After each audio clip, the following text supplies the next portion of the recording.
I just realized my mic was muted in the software. Whoops. What is up, everybody?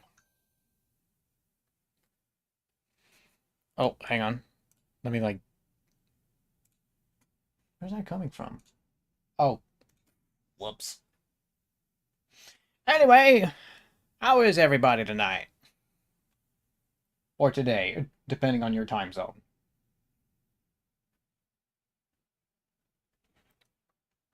Mr. Poggers, welcome to the stream.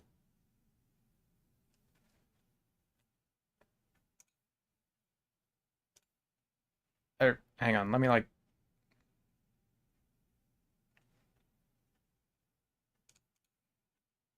maybe I should do, hang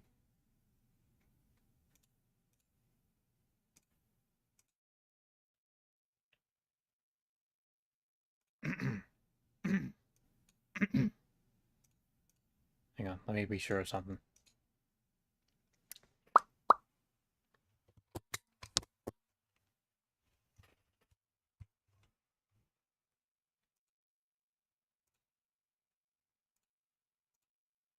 Okay, we good?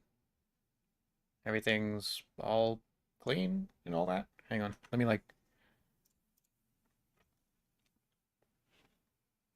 Alright, I think we're good. What is up, everybody? How many times am I gonna do this?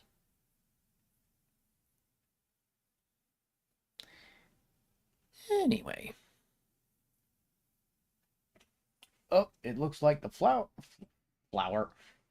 count is wrong on the stream overlay. Let me just fix that up real quick.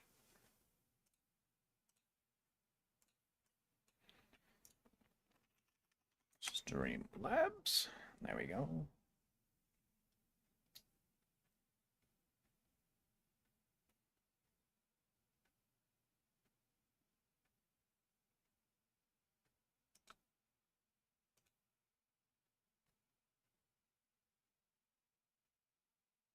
Let's see. All widgets.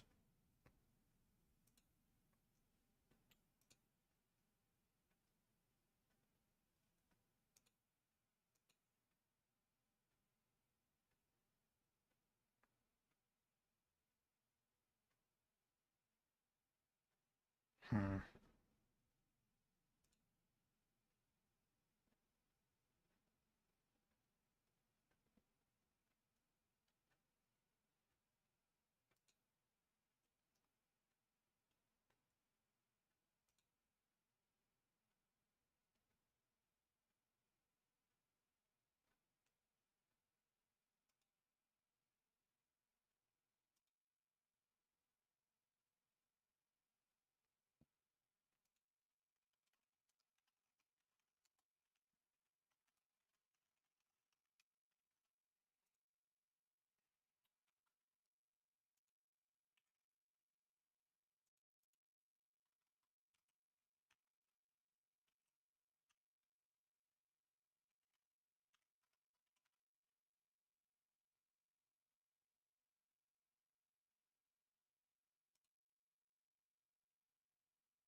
My brother's trying to watch Shrek. Well, there's nothing wrong with that. I mean, I don't think Shrek's a bad movie, if you ask me.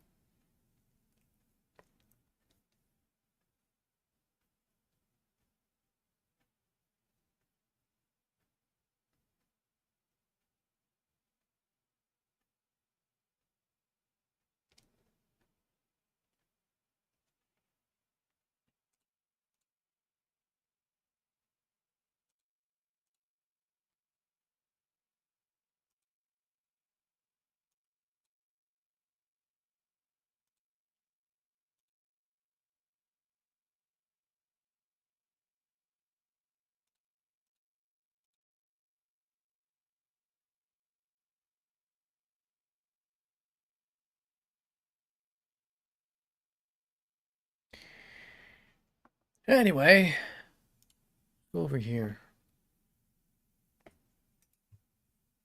Alright, hang on. Let me, there we go.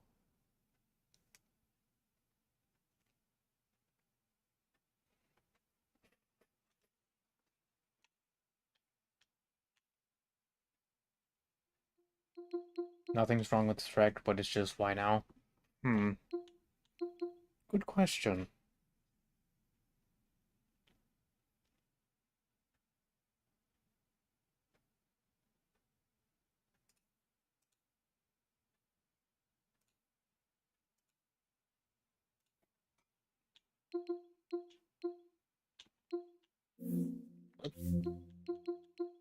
Hey, wait a minute.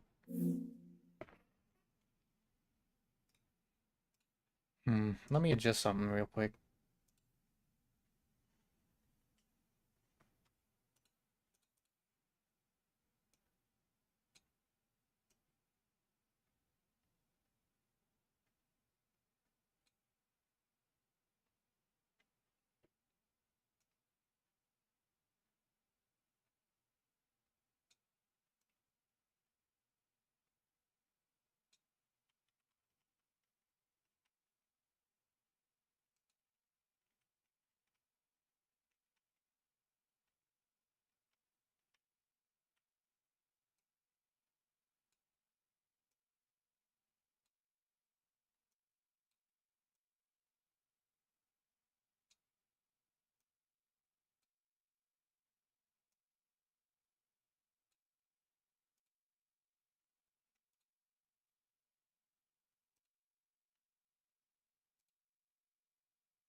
Oh yeah, wow, that looks much cleaner. Oh, except maybe the colors are too vibrant.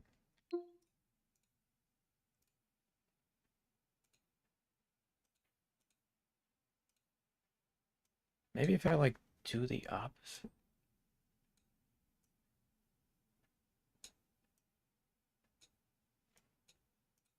Or no. Maybe.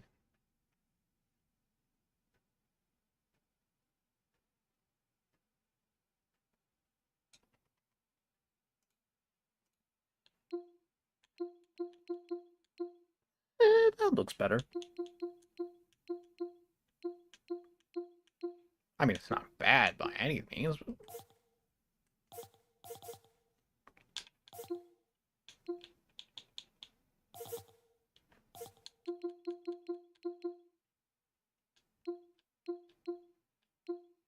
I think this will work.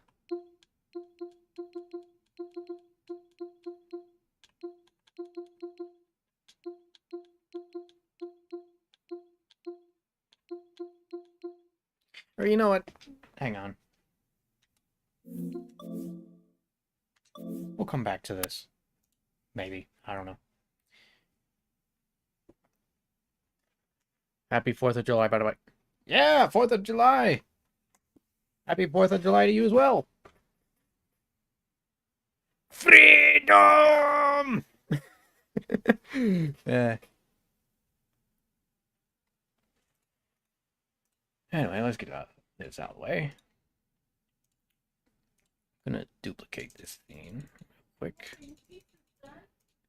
Oh, hang on a second, chat. I'll be right back. Just, gonna grab something to eat, and then I'll come back here. Okay. 1 second.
I'm back, everybody.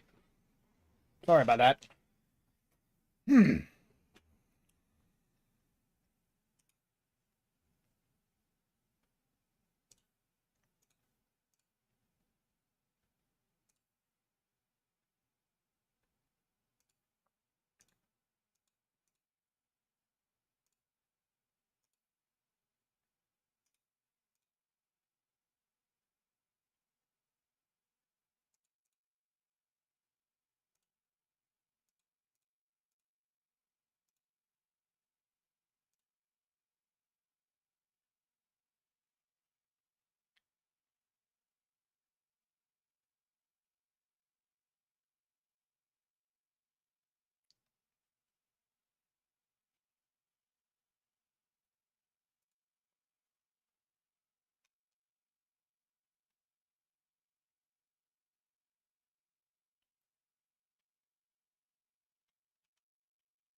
Hang on. I want to try something. Let me see if...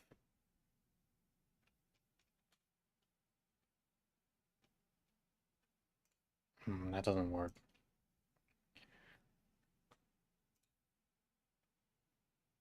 Let me, like... Let's see. Do I have a save file on here for this? Hang on. Note to self, don't minimize PNG to plus. Oh boy. Oh boy. Oh, wait. There.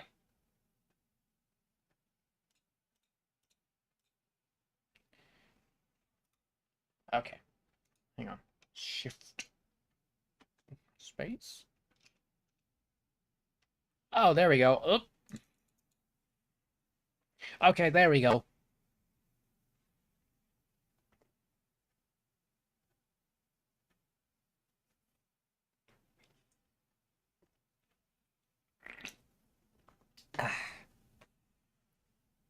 All right. Please choose a screen. Wait a minute. Hang on. Let me, like...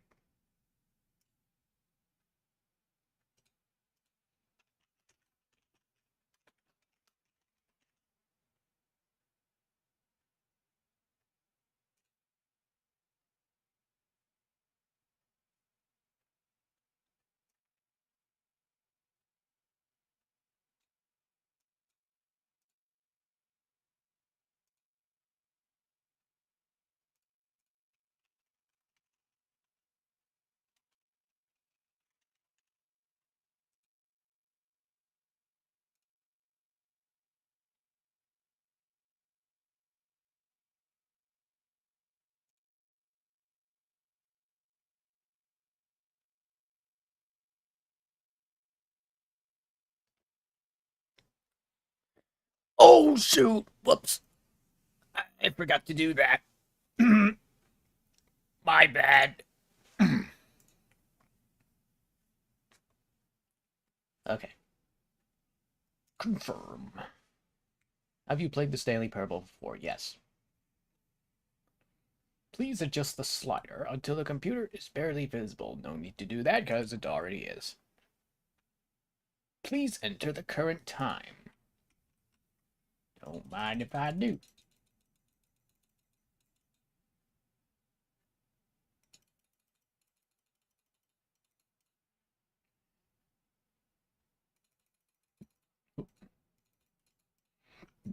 There we go. Note, accessibility setting. Okay, thank you. Alright. Here we go. Begin.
Shoot, I just...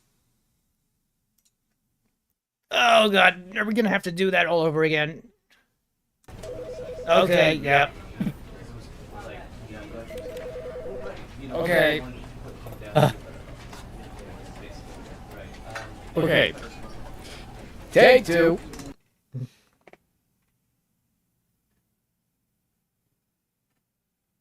This is the story of a man named Stanley. Stanley worked for a company in a big building where he was employee number 427. Employee number 427's job was simple. He sat at his desk in room 427 and he pushed buttons on a keyboard. Orders came to him through a monitor on his desk, telling him what buttons to push, how long to push them, and in what order. This is what employee 427 did every day of every month of every year. And although others might have considered it soul-rending, Stanley relished every moment that the orders came in, as though he had been made exactly for this job. And Stanley was happy. And then one day, something very peculiar happened. Something that would forever change Stanley. Something he would never quite forget. He had been at his desk for nearly an hour when he realized that not one single order had arrived on the monitor for him to follow. No one had showed up to give him instructions, call a meeting, or even say hi. Never in all his years at the company had this happened, this complete isolation. Something was very clearly wrong. Shocked, frozen solid, Stanley found himself unable to move for the longest time. But as he came to his wits and regained his senses, he got up from his desk and stepped out of his office. Okay. Oh shoot. Wait, hang on. Let me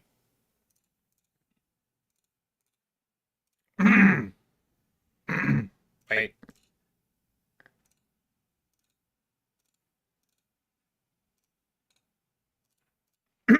Okay, I think we fixed it. Anyway. Here we go. All of his co-workers were gone. What could it mean? Stanley decided to go to the meeting room. Perhaps he had simply missed a memo. No matter how hard Stanley looked, he couldn't find a trace of his co-workers.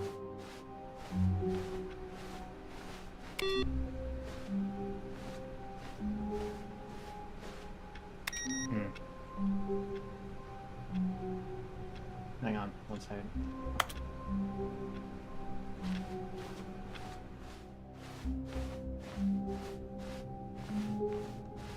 When Stanley came to a set of 2 open doors, he entered the door on his left.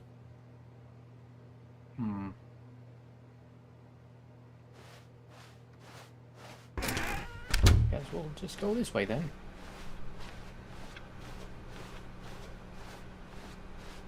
Yet there was not a single person here either.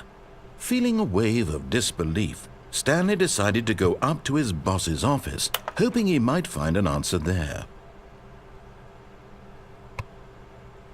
Hang on, Jet. Let me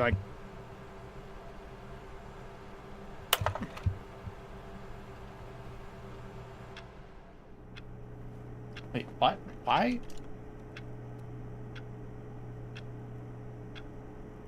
Did the game just break? Huh? What's going on? But Stanley simply couldn't handle the pressure. What if he had to make a decision? What if a crucial outcome fell under his responsibility? Why? He had never been trained for that. No. This couldn't go any way except badly. Narrator! The thing to do now, Stanley thought to himself, is to wait. Nothing will hurt me.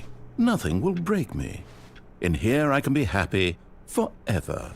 I will be happy. Stanley waited. Hours passed. Did I take too long? Then What? days. Had years gone by? He no longer had the ability to tell. But the one thing he knew for sure, beyond any doubt, was that if he waited long enough, the answers would come.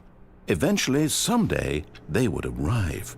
Soon, very soon now, this will end. He will be spoken to. He will be told what to do. Now it's just a little bit closer. Narrator. Now it's even closer. Narrator. Here it comes. Okay, good. The game just reset. All of his co-workers were gone. What could it mean? Stanley decided to go to the meeting room. Perhaps he had simply missed a memo. Oh, this is here. Don't do that.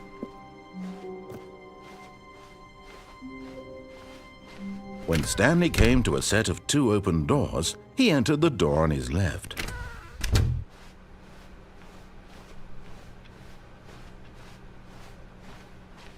Yet there was not a single person here either. Feeling a wave of disbelief, Stanley decided to go up to his boss's office, hoping he might find an answer there.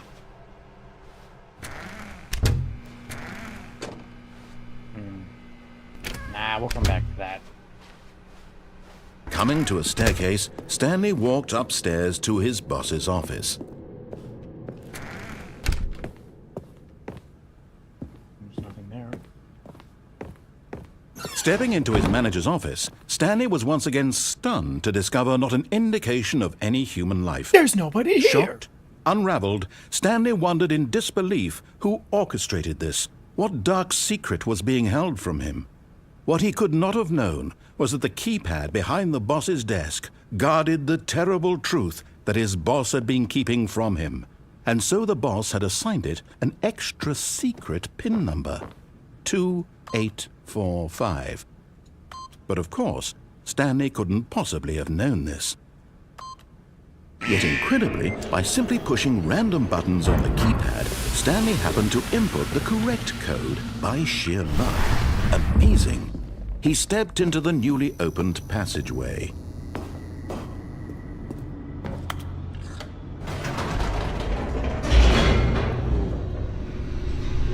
think this is going, Chad.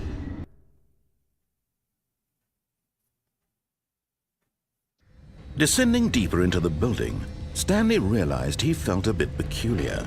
It was a stirring of emotion in his chest, as though he felt more free to think for himself, to question the nature of his job. Why did he feel this now, when for years it had never occurred to him? This question would not go unanswered for long.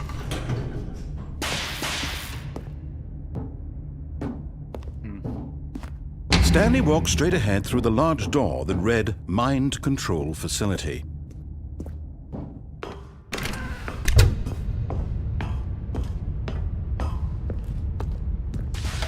The lights rose on an enormous room packed with television screens. What horrible secret did this place hold? Stanley thought to himself. Did he have the strength to find out?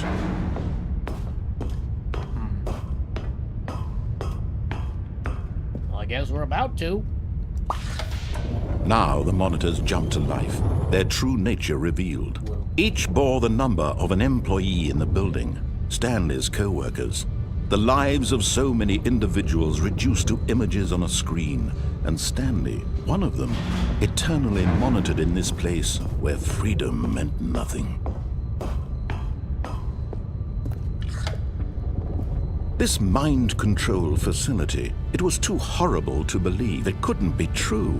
Had Stanley really been under someone's control all this time? Was this the only reason he was happy with his boring job? That his emotions had been manipulated to accept it blindly? No, he refused to believe it. He couldn't accept it. His own life in someone else's control? Never! It was unthinkable. Wasn't it? Was it even possible? Had he truly spent his entire life utterly blind to the world? But here was the proof, the heart of the operation. Controls labeled with emotions, happy or sad or content. Walking, eating, working, all of it monitored and commanded from this very place. And as the cold reality of his past began to sink in, Stanley decided that this machinery would never again exert its terrible power over another human life. For he would dismantle the controls once and for all.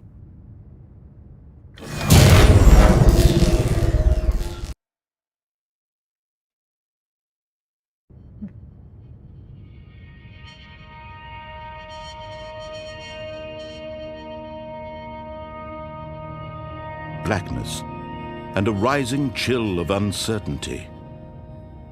Was it over? Yes! He had won! He had defeated the machine, unshackled himself from someone else's command. Freedom was mere moments away. And yet, even as the immense door slowly opened, Stanley reflected on how many puzzles still lay unsolved. Where had his co-workers gone? How had he been freed from the machine's grasp? What other mysteries did this strange building hold? But as sunlight streamed into the chamber, he realized none of this mattered to him, for it was not knowledge or even power that he had been seeking, but happiness. Perhaps his goal had not been to understand, but to let go. No longer would anyone tell him where to go, what to do, or how to feel. Whatever life he lives, it will be his. And that was all he needed to know. It was perhaps the only thing worth knowing. Stanley stepped through the open door.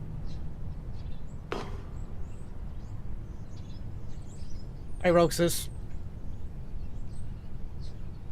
Stanley felt the cool breeze upon his skin, the feeling of liberation, the immense possibility of the new path before him. This was exactly the way, right now, that things were meant to happen. And Stanley was happy.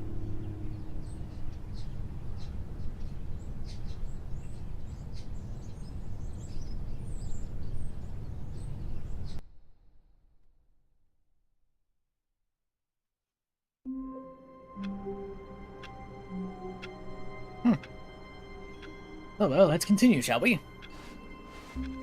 All of his co-workers were gone. What could it mean? Stanley decided to go to the meeting room. Perhaps he had simply missed a memo. Okay, then.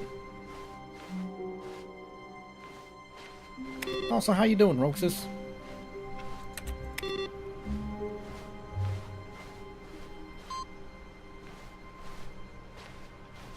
You ran out of things to say? Well, it's fine.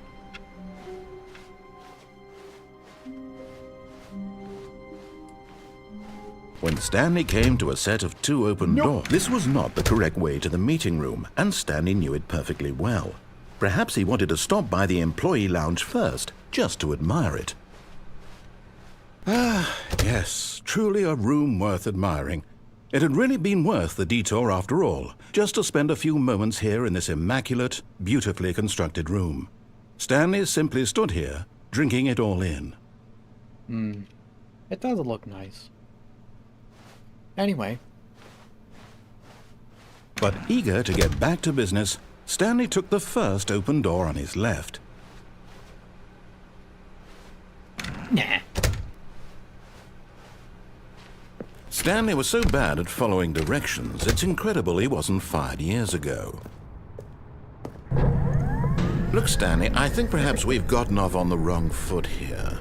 I'm not your enemy, really, I'm not. I realize that investing your trust in someone else can be difficult, but the fact is that the story has been about nothing but you all this time. There's someone you've been neglecting, Stanley. Someone you've forgotten about. What? Really? Yes. I was in the middle of something. Do you have zero consideration for others? What? Are you No. that convinced that I want something bad to happen to you? No, Why? no, not at I don't all. know how to convince you of this, but I really do want to help you, to show you something beautiful. Okay. Look, let me prove it. Let me prove that I'm on your side. Give me a chance. Now listen carefully, this is important. Stanley walked through the red door. Oh, wait a minute.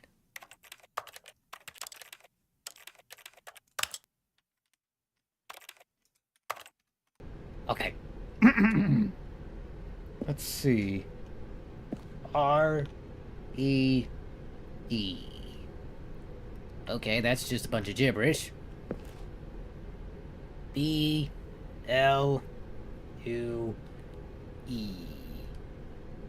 Red.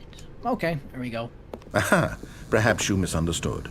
Stanley walked through the red door. I did.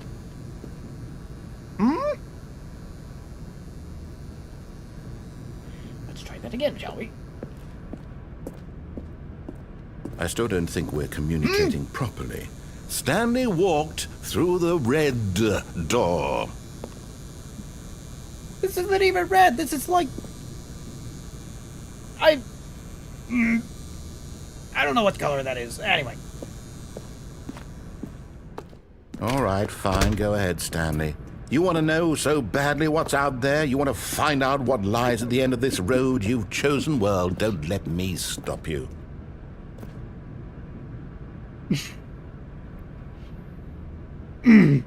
Okay, sorry about that, Chad. You see? There's nothing here. I haven't even finished building this section of the map because you were never supposed to be here in the first place. Broken rooms, exposed developer textures. Is this what you had wanted? Was it worth ruining the entire story I had written out specifically for you? Do you not think I put a lot of time into that? Because I did. And in the end, it was all for nothing. Because this is what you wanted. Hang on. Give me 1 second, Chad. Let me just adjust a little something here.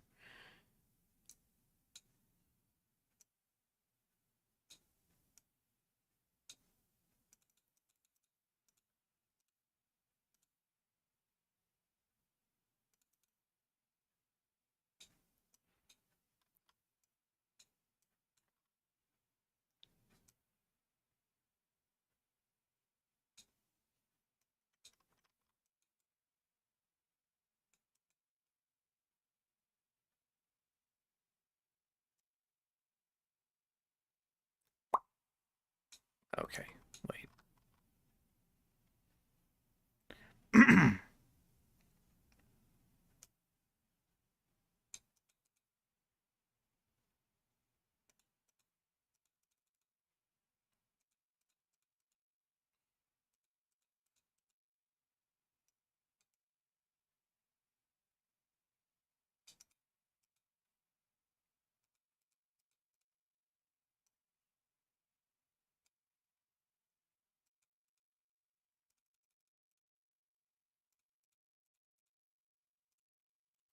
Okay, whatever. See. Help me here, Stanley. Help elucidate these strange and unknowable desires of yours. What would have made this game better? What did you want to see? Vehicles? Skill trees? Work with me. really. You've given me absolutely nothing so far. Tell you what. Let me take a stab in the dark at a new design, and you can give me some feedback. There we go. A third option. This already feels leaps ahead of where we were before. Go ahead, Stanley. Take it for a spin. Well, okay, then. Okay, I'm going to stop you there. Now, tell me about your experience with this new version. Would you say that the game benefited from allowing you more choices? Feel free to be honest. I'm looking for some real critical feedback here. I guess maybe a 3? Oh, of course. A 3. Really? Maybe next time we can get you to form an actual opinion, you know? Any level of critical thinking or engagement with your surroundings. Does that sound good? Think we can do that? Yes? Wonderful. Here, based on the data from your previous playthrough, I've compiled a new version. And to be perfectly candid, I think I've knocked it out of the park with this one. Let's take a look.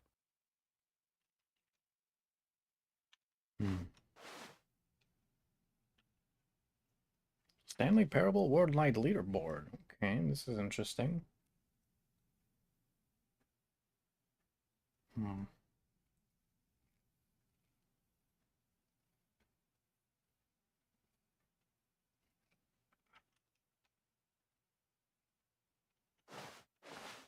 Alright, let's get a move on. Now, would you say that competitive leaderboard helped you feel motivated to keep walking through doors? Again, honest answers, please. 2. Hey, I nearly forgot. I've got a prototype of a new game I've been working on, and now would be a lovely opportunity to give it some playtesting. You wouldn't mind taking a look at it, would you? Perfect. Let me boot it up. Okay. In this game, the baby crawls left towards danger. You click the button to move him back to the right, and if he reaches the fire, you fail. Narrator. It's a very meaningful game, all about the desperation and tedium of endlessly confronting the demands of about family this. life. I think the art world will really take notice. But of course, the message of the game only becomes clear once you've been playing it for about 4 hours. So why don't you give it 4 hours of play to make sure it's effective? Be sure to keep notes on your experience.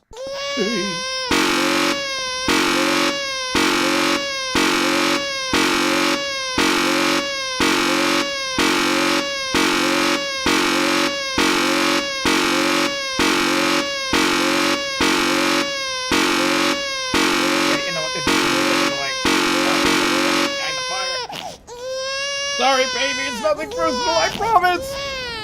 You heartless bastard. Did you do it because you hate babies or purely to spite me? But neither. Because if it's the latter, well, I don't know what to do. I'm completely out of ideas. I can't think of a single thing that might improve the experience for me. I'm not even going to try. I'm out. I'm done. It's over. Thank you for playing. Your input was extremely valuable. Oh, hey, since my game was so awful, why don't we play someone else's game, just to ease the pain? Let's see. What do we have here? Yes, this seems like it'll work. Let's give it a shot. All right.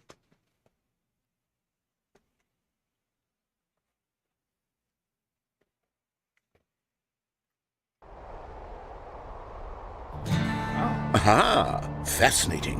What do you think this game is about, Stanley? What's our backstory? What is our motivation? Well, it seems obvious to me that you are meant to play as a creepy man spying on innocent civilians below you from up high in your creep tower, perhaps for some sort of twisted erotic purpose. Yes, that must be it. What a fascinating venture into the experience of total mental depravity. So far, I love everything about this game, Stanley. And it seems there's even more. Come, let's venture outward and see what else is out there. All right.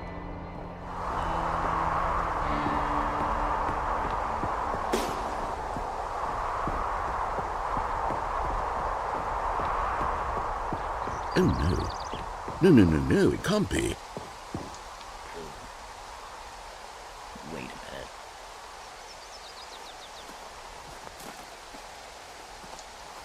It is. It's an open world game. Good God, quickly block it off. Ah! Oh, thank goodness, Stanley. What a close... Hang on. Let me adjust PNG tuber settings. Hang on. Let me like...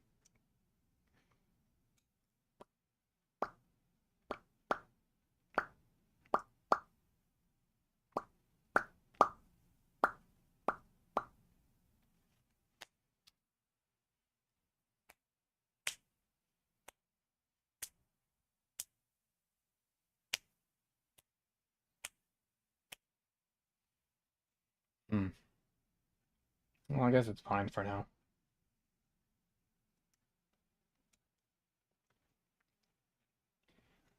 They should do it.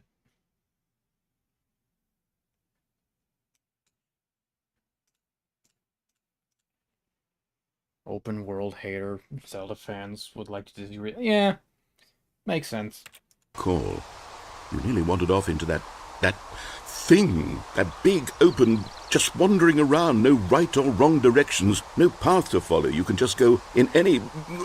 Oh, thank heavens we avoided it. We're out of the woods now, Stanley.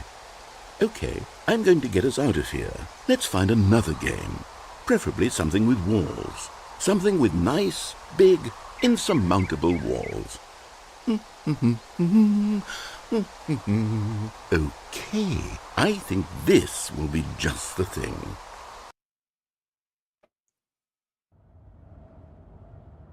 Oh, what? Wonderful. See, this is exactly what I had in mind. Just a nice big box for you to run around in. There isn't any possibility that you could get lost here. Now this is game design. Stanley, if you manage to get lost in this game, I will be phenomenally impressed. Interesting. Okay, so what exactly do we do here? Let's see. There are lots of cars here in the back, but obviously there's no racetrack. Okay, I'm seeing that there's a ball of some kind back here. Is this game sports ball? Stanley, I think it's sports ball. Oh, what fun. We shall run the bases and do a touchdown together. Yes, I think surely we must. Okay, Stanley, here's the ball. Have fun. Ball!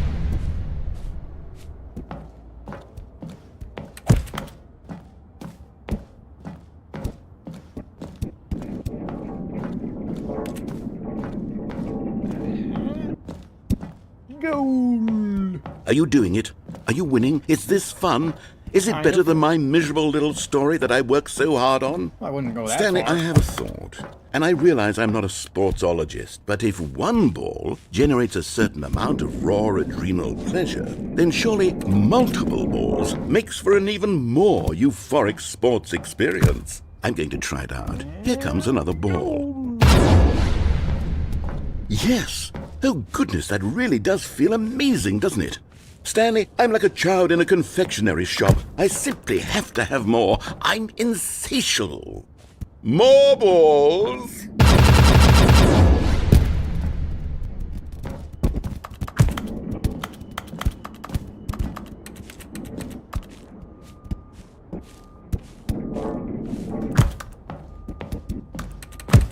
Are you enjoying this, Stanley? Are you having fun? Is this a real video game? Kinda, yeah. Well, I sure hope you're having a good time, because guess what? It's over. What? That's right. Your little fun comes to an end. This is my game, and what I say goes. You get to have fun when I let you, Stanley. Besides, you need someone like me to set boundaries for you. Without rules or boundaries, video games are nothing. Yes, that's what I am. I am structure. I'm your sense of purpose. And since you decided you didn't want to play my game, now I don't want to play with you either. So, goodbye, Stanley. I'm leaving. See how you like it when I'm not around to set the rules. Somehow, I don't think you'll enjoy it as much. But who knows? You're an inventive kid. You'll come up with something. After all, you're the one who knows best. Take care, Stanley. Well, all right.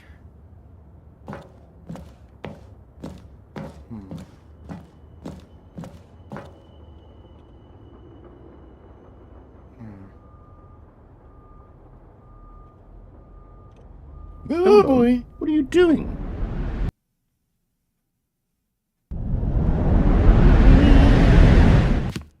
Stanley, don't do that. I can't follow you there. I can't help you. How will you write a story without me? You can't do it. You know that. Stanley, come back. We still have so much.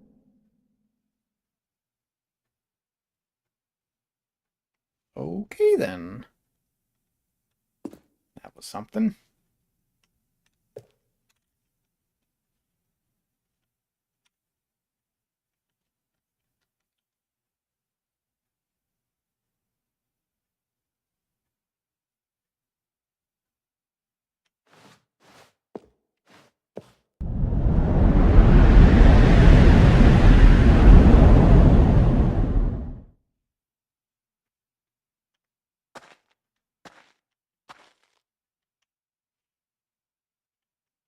I bet Backrooms fans will make a new level using this.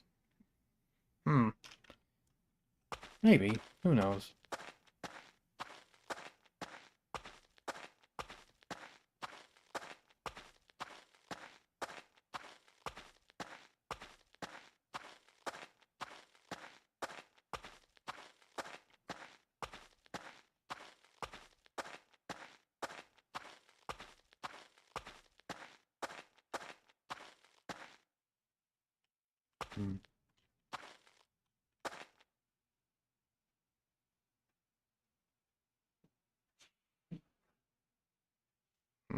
What was that? Whatever.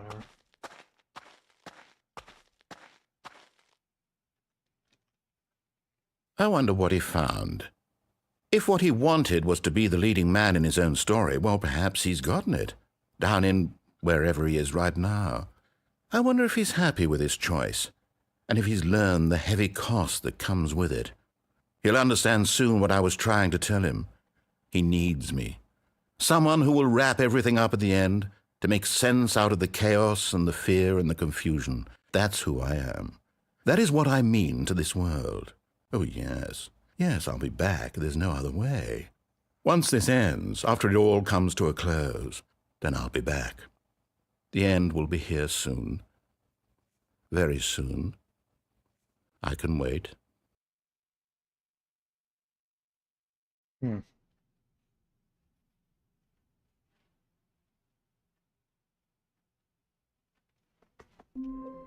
Anyway. All of his co-workers were gone. What could it mean? Stanley decided to go to the meeting room. Perhaps he had simply missed a memo. Yeah, who knows what... Wait, what? New content. Oh, new content? What does that mean, new content? I guess we're about to find out. Here we go. Oh, wait a minute. Let me...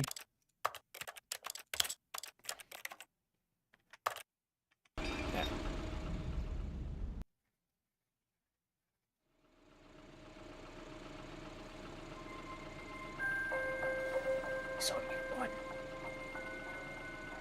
Hello, and thank you for playing the Stanley Parable Ultra Deluxe. As you may know, the Stanley Parable was a video game released in 2013 on home computers. After receiving critical and commercial success, it was expanded upon in 2022 with the Stanley Parable Ultra Deluxe, a reimagining of the game for consoles and home computers. The Stanley Parable Ultra Deluxe features exciting new content that broadens and expands the world of the Stanley Parable, delighting audiences the world over. Please, step inside and see what thrilling new adventures await in the Stanley Parable Ultra Deluxe. Oh, well, this sounds delightful. I'm very excited to see the thrilling new Ultra Deluxe content.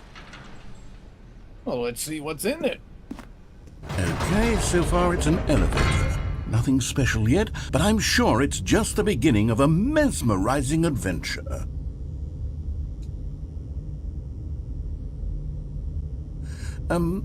Is it broken? What's going on here? Should we be moving somewhere or... Oh, there we go. All right, finally, at long last, it's on to the new content. I've never been more ready. Let's do it.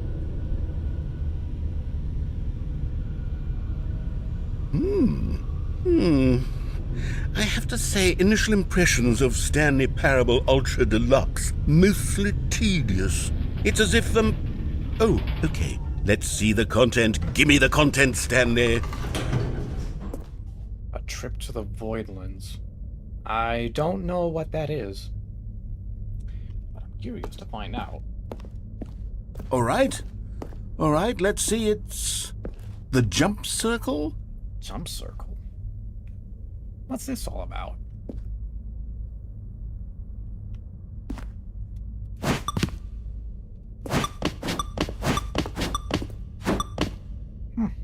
Interesting.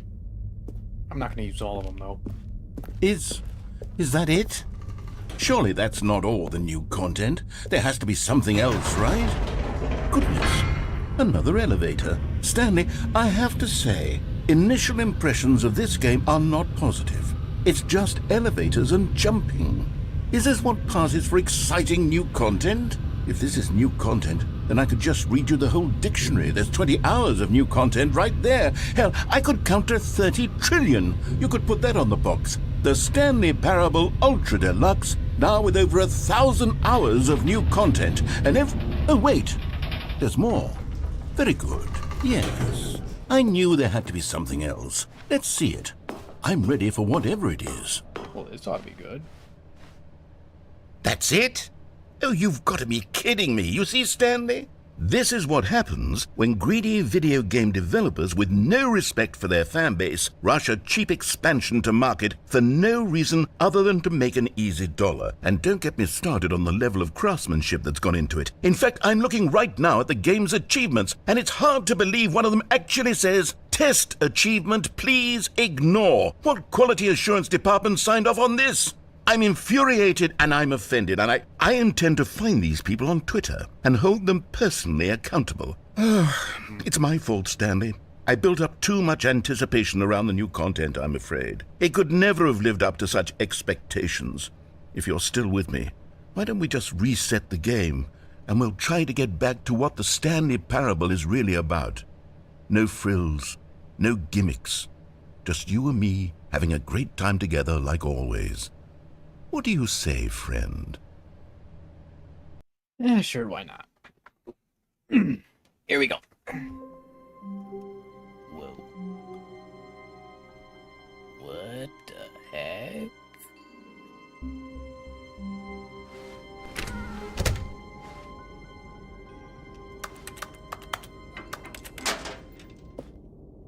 Psst! Stanley! Come over here! In the vent!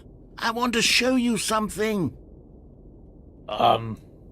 Okay. Here we go.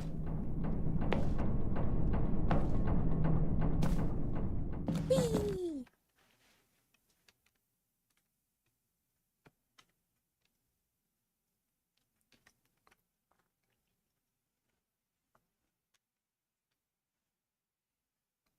What the heck? That's what I'm saying, man! Okay, you remember how cheap and unsatisfying the new Ultra Deluxe content turned out to be? Well, it got me thinking about the past, and how much better the Stanley Parable used to be. So I made something special and tucked it away here where the game's developers won't find it. Just our little secret. Take a look. I call it the Memory Zone. It's where I've been storing all my favorite memories so I can relive the peak experiences of my life whenever I want. Experiences like the launch of the Stanley Parable on PC. Wow, this is nice. You see, Stanley, doesn't the Memory Zone remind you of how wonderful Stanley Parable was before it was sullied with a cheap re-release? Remember back in October of 2013, when the game originally launched? Back then, video games had integrity. Back then, it all meant something. Oh, the waste. Cool, where's Act 2? I don't know.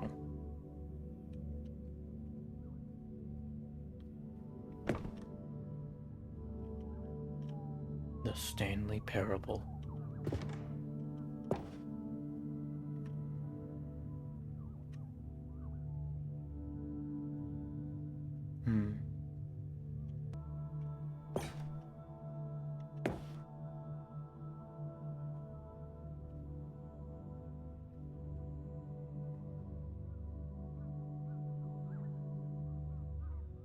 It's pretty cool.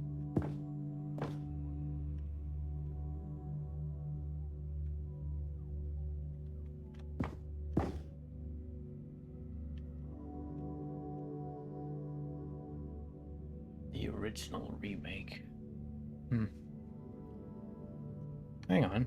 I just realized VTuber Plus isn't picking up certain sounds. Wait. Let me try something.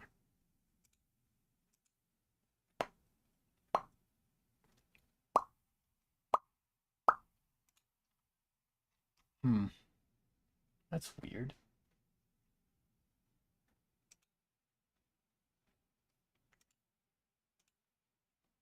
Oops, not what I meant to do there.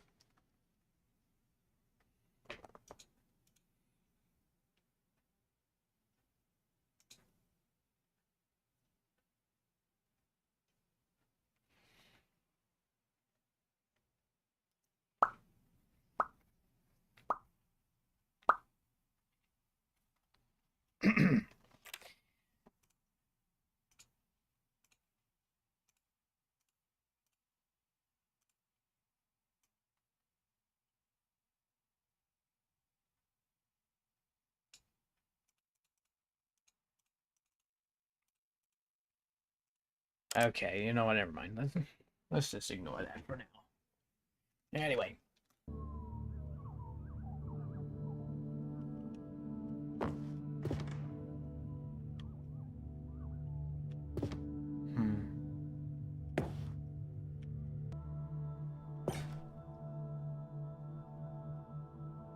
Yeah, good time. Good times. What's it here?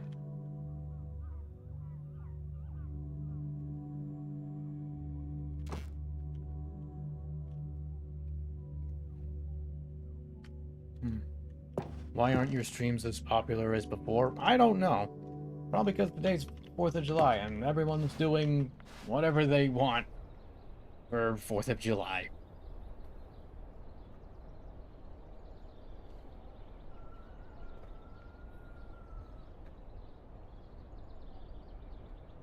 But other than that, I don't know. I guess it just really depends on the person. Or maybe because I just re-debuted a few days ago. Yeah.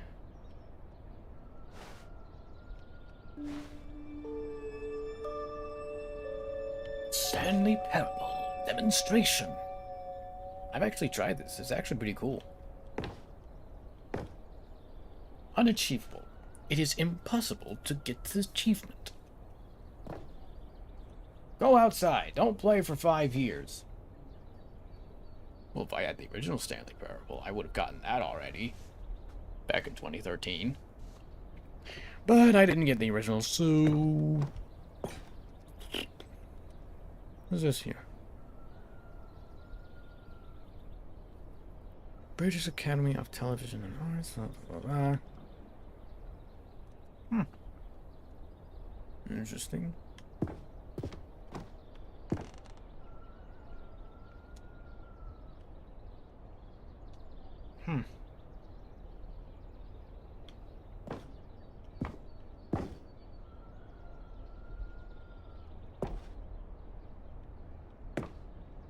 So, let me go back to this. I think I skipped something.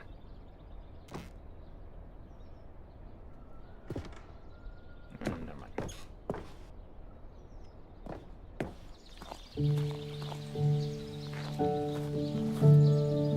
Hang on. Je suis dans la mémorisation, c'est sur la pluie des Loving loups. memory, little Et je Stanley. n'attends Ah, plus que toi, mon amour. C'est là, dans la mémorisation, où je me remémore les jours. also, hi, welcome back, Mr. Poggers. Rencontrer And over mon here amour. is where I keep reviews of the Stanley Parable. Like this stunning triumph of games journalism, 10 out of 10 from Destructoid.com. James Stephanie Sterling writes, and I quote, "We're so many games that aspire to What game is this? This game is called The Stanley Parable Ultra Deluxe. be more than games, end up less than any form of art. Stanley Parable strives and then succeeds to be every game ever created." Did you hear that, Stanley? Every game ever created. That's how grand and all-encompassing the original Stanley Parable was. It was literally every game ever created. It was Skyrim, it was Persona 3, it was all of them, and now it's nothing. It's no games at all. It isn't even the Stanley Parable anymore. It's just a husk now. A lifeless husk with an hour of new elevator content. Hi, Robin.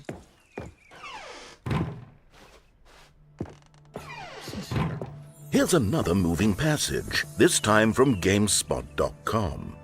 The Stanley Parable is both a richly stimulating commentary on the nature of choice in games and one that offers some of the most enjoyable, surprising, and rewarding choices I've ever been confronted with in a game. 9 out of 10. Don't you get it, Stanley? The game was perfect. It didn't need anything else. It didn't need new content. It just needed to be left alone, to spend the rest of time collecting dust in the hallowed hall of beloved video game memories. Wow.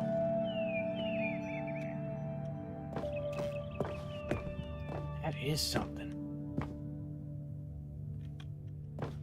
Hey, the theory room from the original game. Too bad there's no way to access it in this one.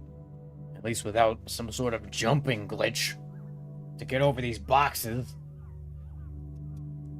But we'll probably come back to that another time. These were simpler times, Stanley. But I wouldn't give to go back, to have it all over again. Wait, hang on. I don't recall this part of the memory zone before. What's this? What's down here? Oh no. Oh God, no. Stanley, it's a collection of reviews from Steam, the online video game distributor. I haven't looked at these in years. I can't even imagine what's been collecting down here. Surely these reviews were glowing as well, weren't they? I don't know. Let's have a look. Honestly, I could not be bothered to play this game to full completion. The narrator is obnoxious and unfunny, with his humor and dialogue proving to be more irritating than entertaining. Unfunny! I'm not trying to be funny. I'm trying to make a serious work of art. I suppose I could write up a handful of gags to insert into the Stanley Parable, but the game is already such a densely layered web of profound philosophical insights that I can't even imagine where I'd have the room to stick them.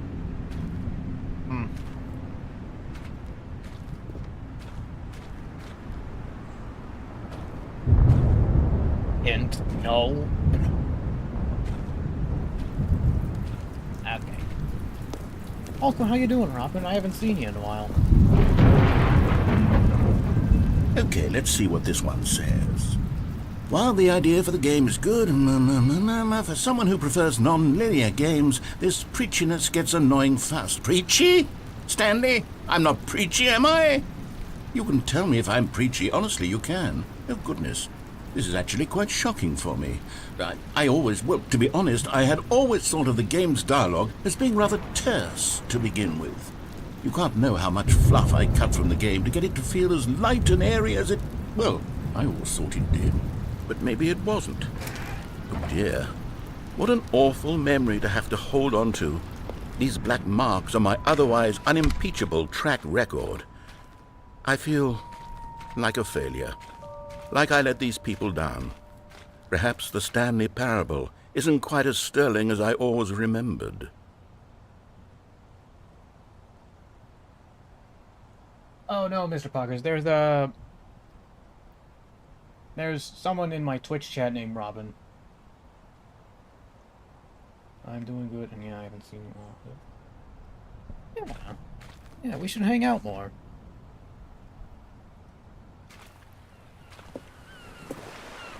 What's this one got to say? You constantly have to stop doing anything so the narrator can catch up with his long-winded explanations of what's happening. I wish there was a skip button. A skip button? Well, yes.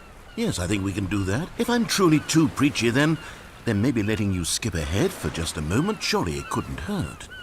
Not if it means we can strike these negative reviews from the record.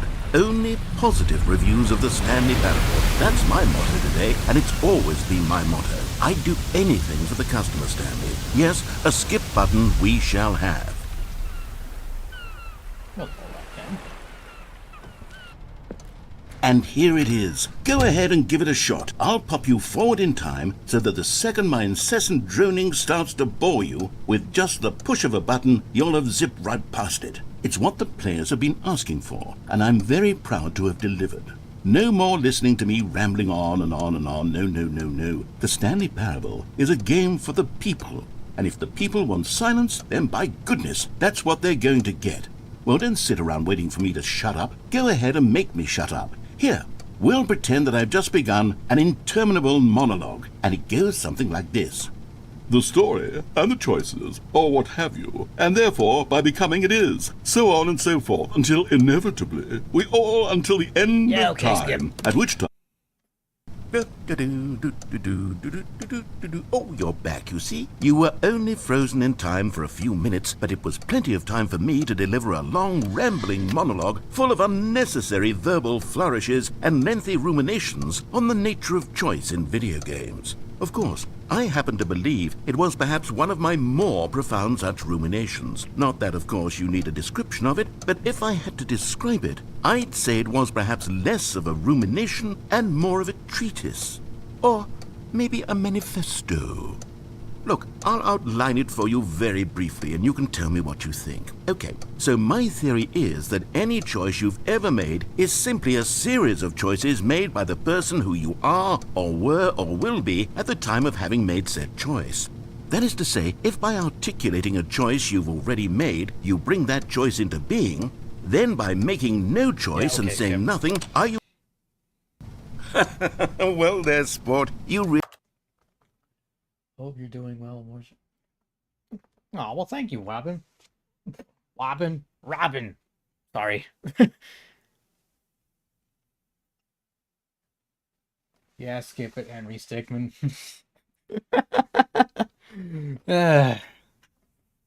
Where have I heard that comparison before?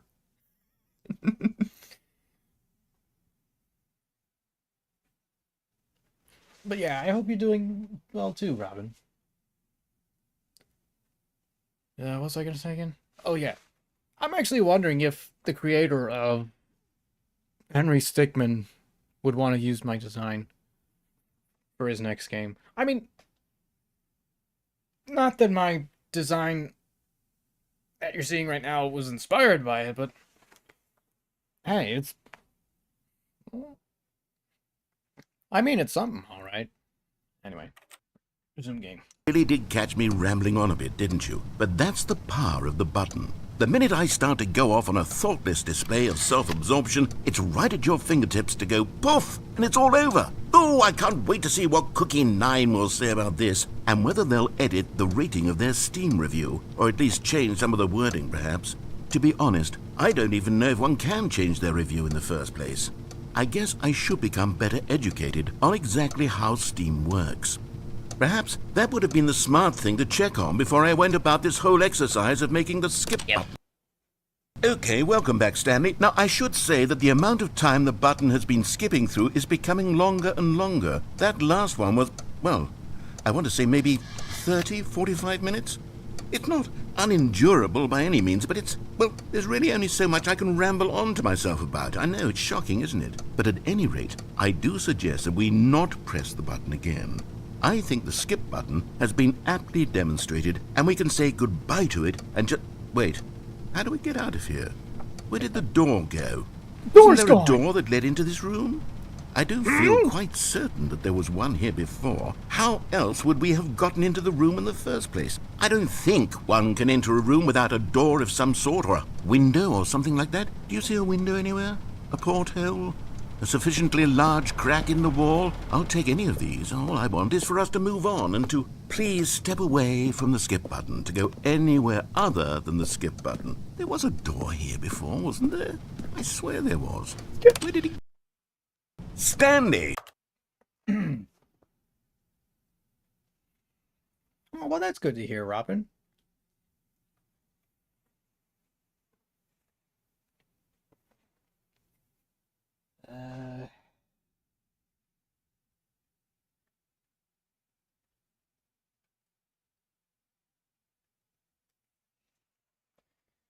I fell from the light. Talk, or should I fight?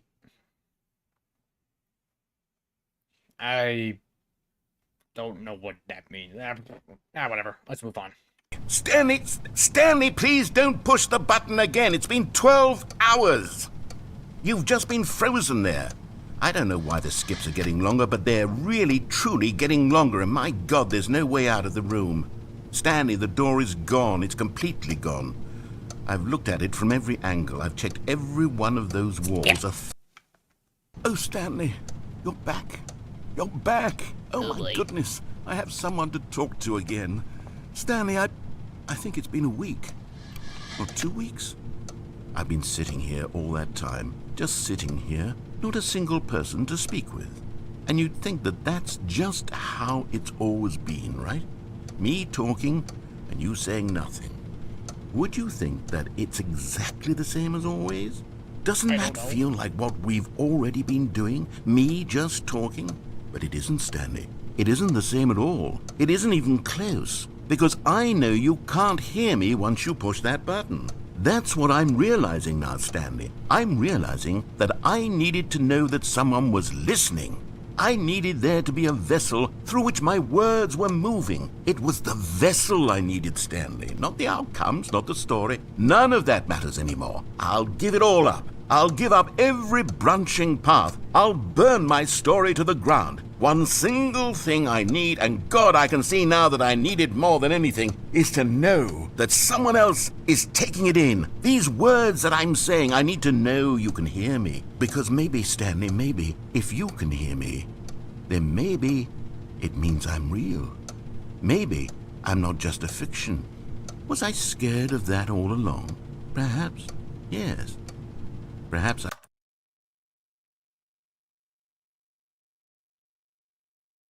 Like I said, I'll hang on you. Aw, but I'd love to hang out with you too, Robin.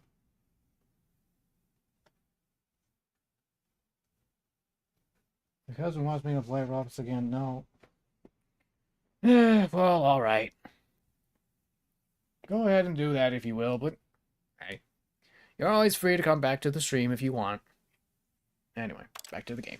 I've been scared this whole time that if I stop speaking, I'll slip backwards into the silence and be consumed by it. I can't be taken by it, Stanley. I can't lose myself in the stretch of emptiness between you and me. When you press that button, you're still right there, but I know you're so tremendously far away. And in those moments, the emptiness folds itself outward in between the two of us, and I am suspended in its unyielding quietness. I can feel the edges of my reality curdling inward and decaying. I can tell that I am becoming less and less real. Yet to speak to you now, I am alive. I am truly and completely here. I am a being. I am someone. I am something. I am being listened to. I am being recognized. The emptiness between us has collapsed, and I feel right now like I am not a work of fiction. I feel as though I occupy space in this world again, and I have cast a shadow onto the wall. You see what I'm saying, don't you? You can see what this means to me. I'm so clear about it now, Stanley. I feel as certain about this as I've ever felt about anything at all. I feel renewed. I feel restored, and already I can sense the looming silence as you will press the button for the next time. What a terrible dread it strokes in my heart to think of it, to think of returning to such coldness. Come, let us sit in silence together here for just a moment. Let us anticipate it. Let us welcome it. Let us not run from it.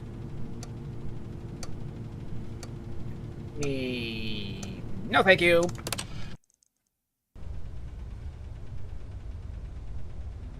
Oh, hello. It's you. You're here again. Welcome. Hello. I have had time to think about you and about us and about everything we've been through. I've had so much time, I stopped keeping track after a year. Have you ever sat down in one place and not moved for one entire year?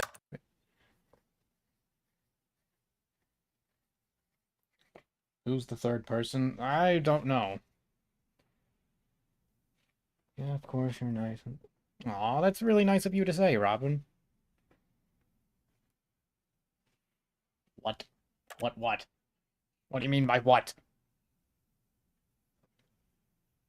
Anyway. Let me describe it for you.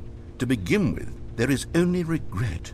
There is only the turning wheel of missed opportunities. I felt nothing at all but regret for the longest time, Stanley.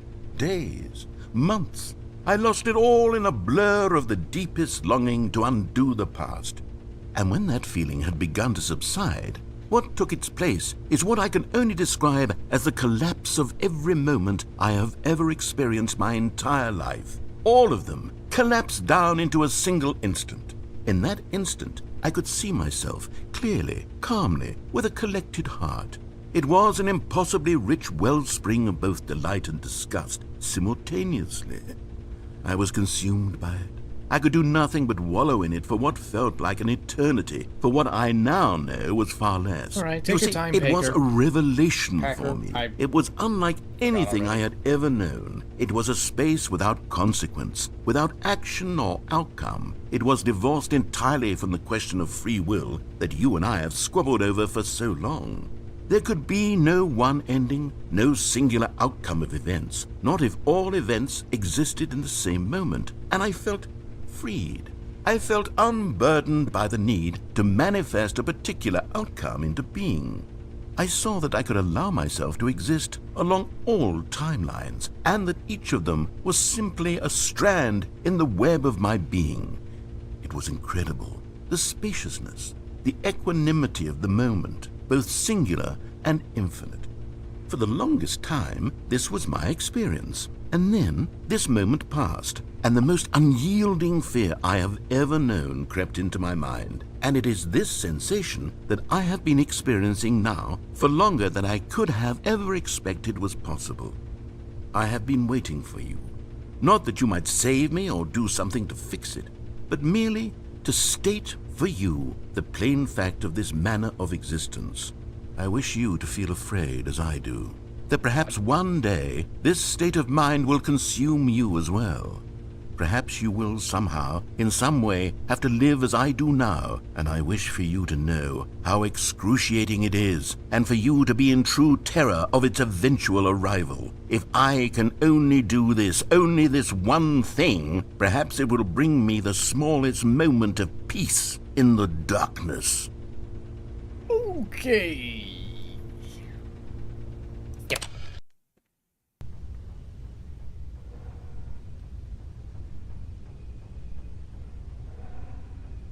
What the heck?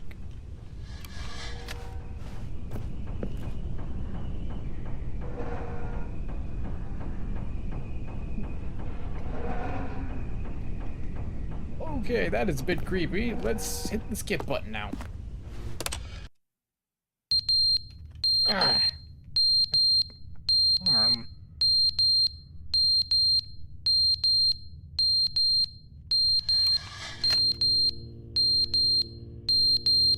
Skip. But they didn't understand the game was... FNAF Power Out music. Also, welcome back, Packer.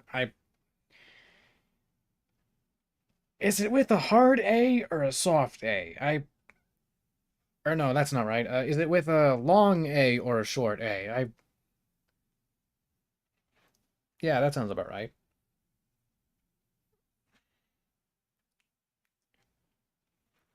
I'm a little confused.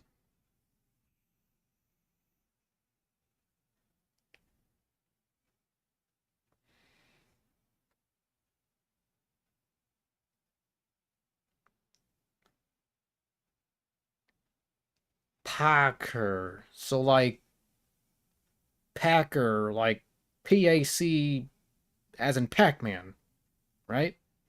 The video game character? And the game named after him?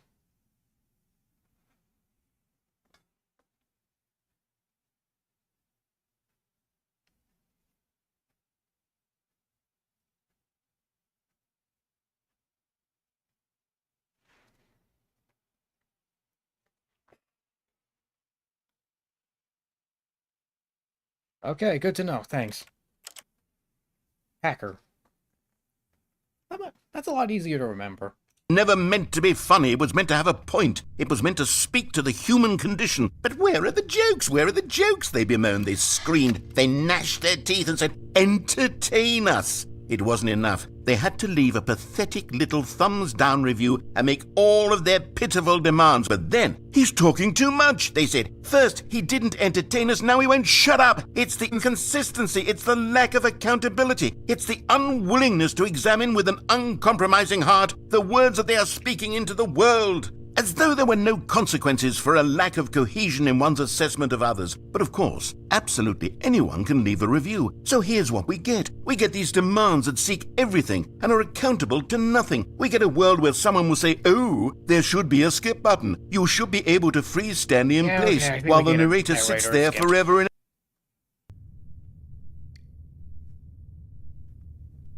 Wait, what? Wait, am I?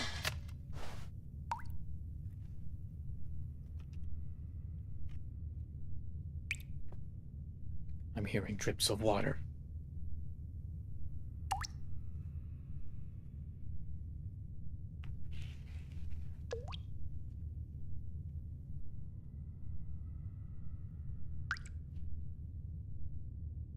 the narrator when he sees a millimeter of criticism.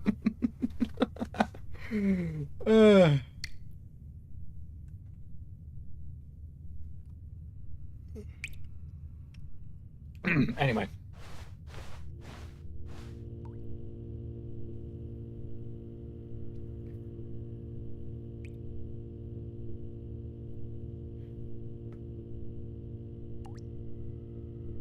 No, you can't do that. Wawa Critic. Be Quint from Mega Man 2 Game Boy. Wait, huh? Wait.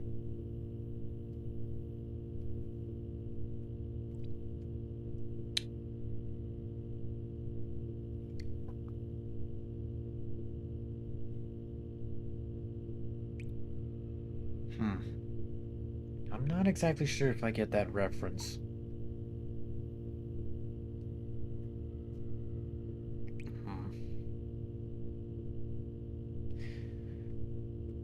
Anyway. The end is never the end, is never the end, is never the end, is never the end, is never the end, is never the end, is never the end, is never the end, is never the end, is never the end, is never the end, is never the end, is never the end, is never the end, is never the end, is never the end.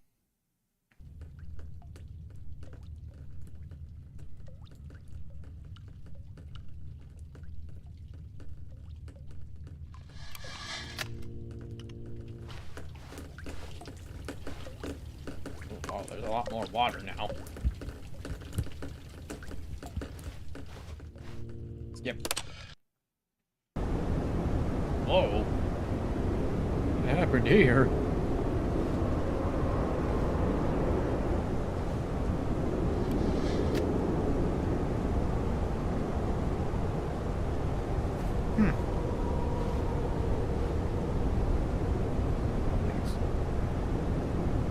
Whatever, skip.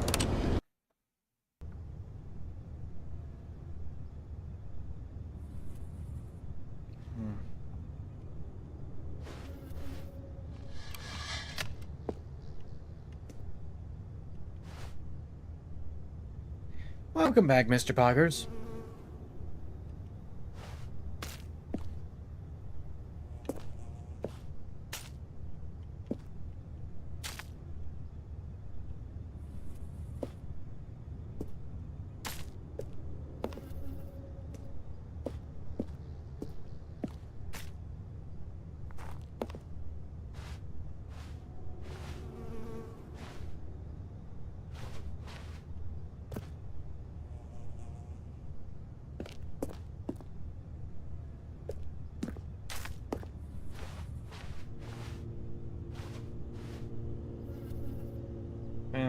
Nothing really much to do here, Skip.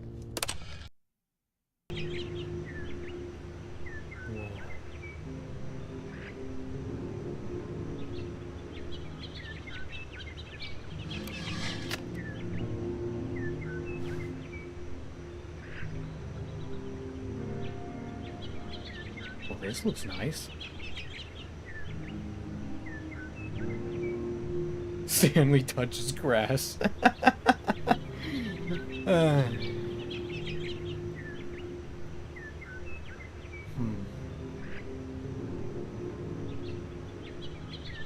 This does look nice. All these plants just randomly growing in here.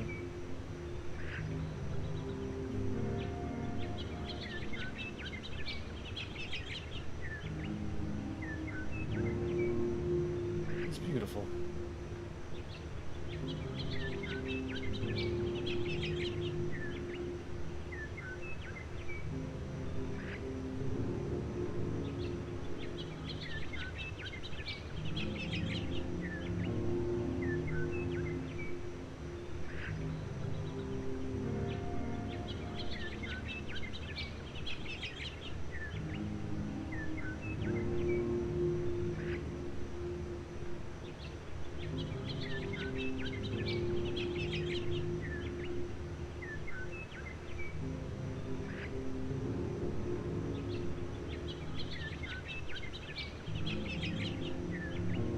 After this game, what's next?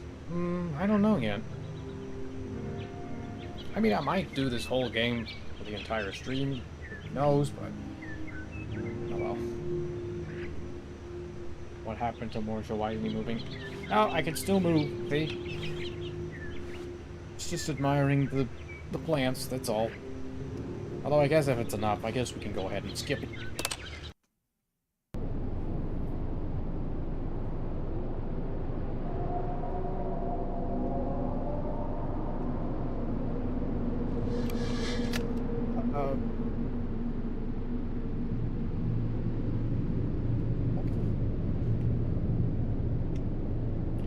Okay, skip.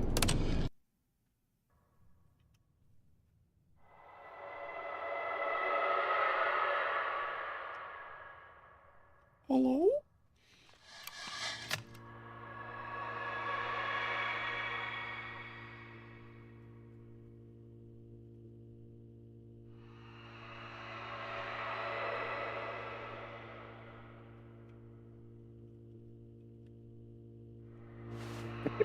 Skip. Okay.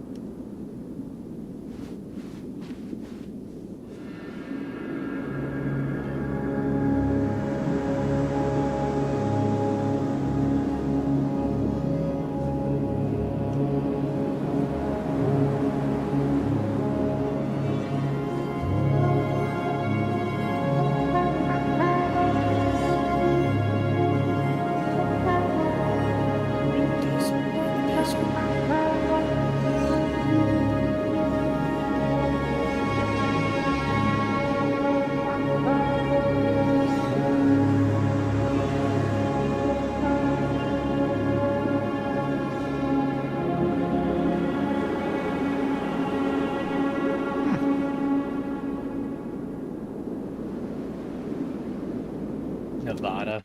I can see the resemblance.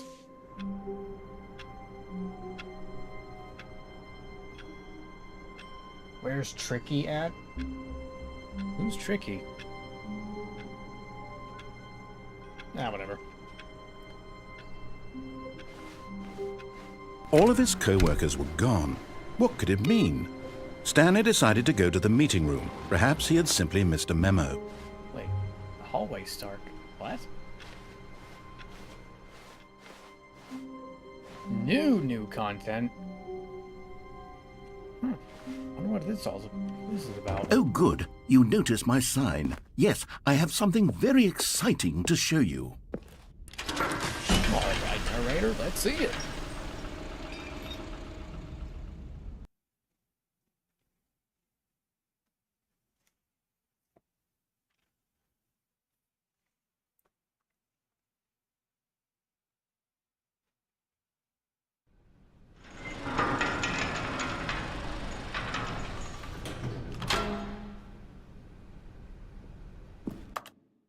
Versus Tricky, the Friday Night Funkin' mod.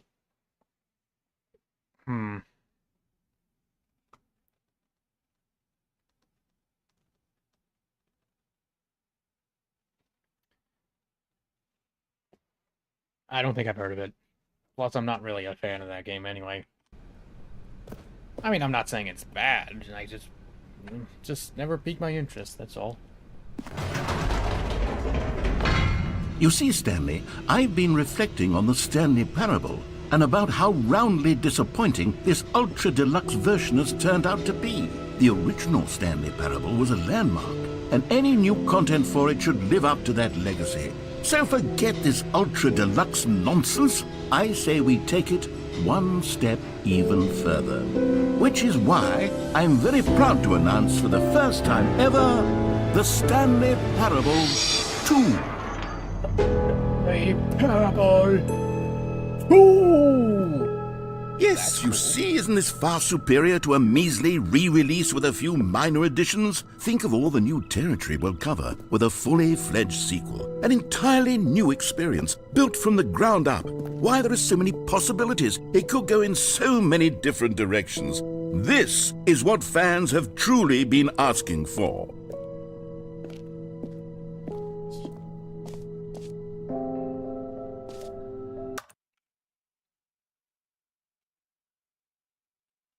dare you?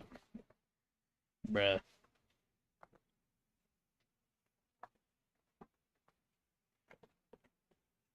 Well, I guess that's fair.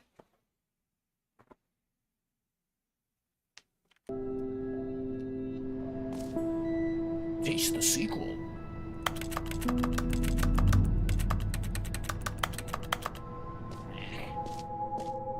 Calling it the Stanley Parable 2 is just so much catchier than Ultra Deluxe, don't you think? Ultra Deluxe? What does it even mean? But the Stanley Parable 2, now that's an artistic statement right there.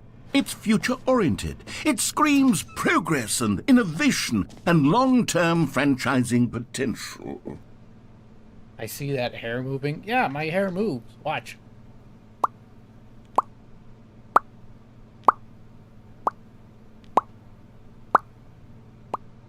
It only moves when my character is talking, though. Or, like... Well, I think you get the idea.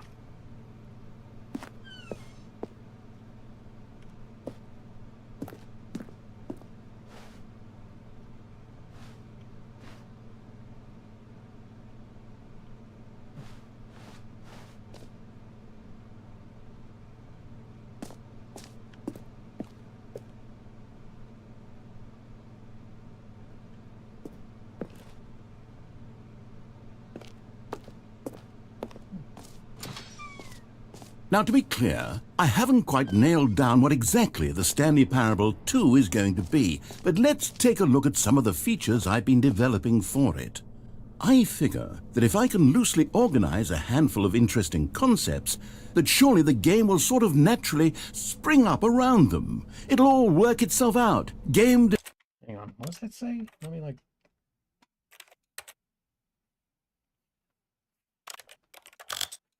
Development is much more of a fuzzy magic than anything scientific or logical, really.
Okay, I'm gonna stop now.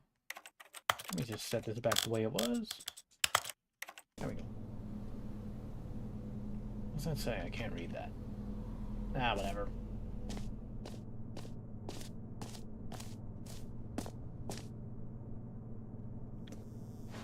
New features. Well, this ought to look good.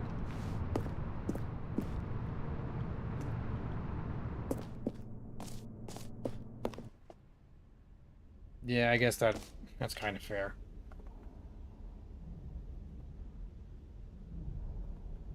They did seem a bit like something from a cartoon.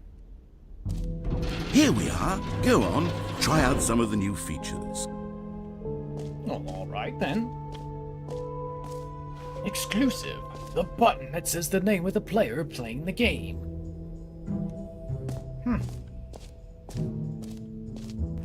For the Stanley Parable 2, I asked myself, what do players really want? And of course, the first and most obvious answer is that they want to be individually recognized and validated as people. So with that in mind, my first addition to the game is this button which speaks the name of the person playing the game. Isn't that wonderful? Hang on. Let me...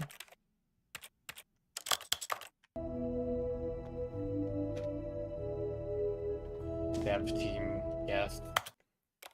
How could I have guessed? No pun intended.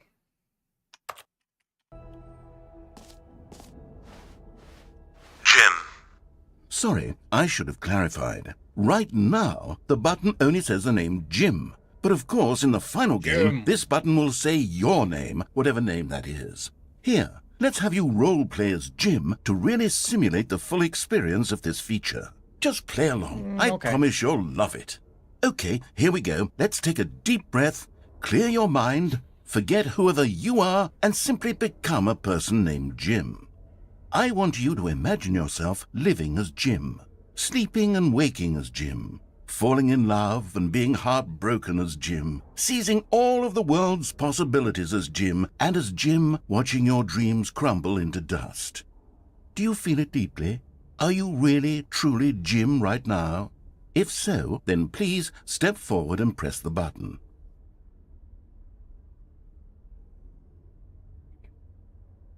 Jim. Yes! You see? What a thrill! What a rush! That was you! The button described you. Do it again. Do it again. Okay. Jim. Ooh, it hits even harder the second time. If this were the only new feature in the Stanley Parable 2, it would still be worth the money. Let's take a break from the Jim button. I'm too emotionally drained from all of this personal validation. All right. Oh, wait, did I just... Yeah, I did. Okay, we're good.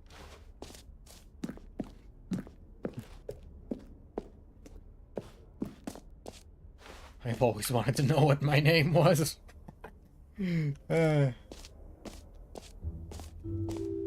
I suppose I could allow only people named Jim to play the Stanley Parable 2. That would actually save me the work of finishing this feature.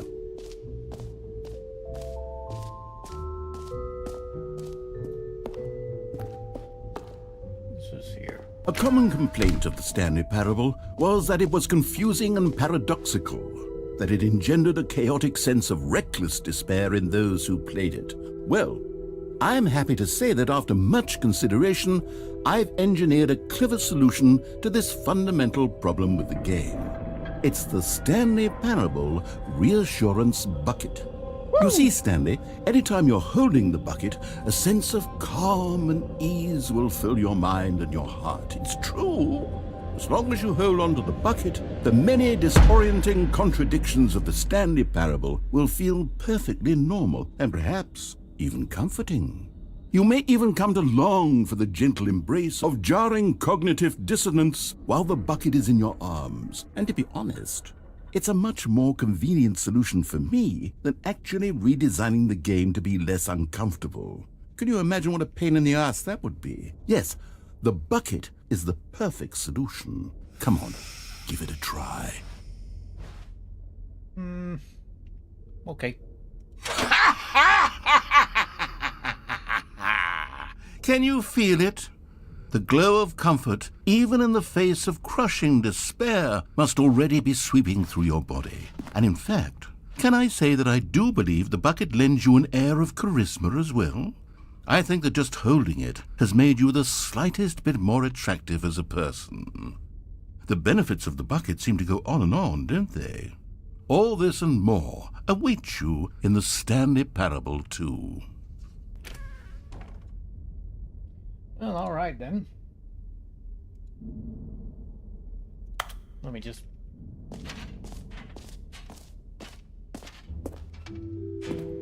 Does anyone give out awards for most enjoyable bucket in a video game?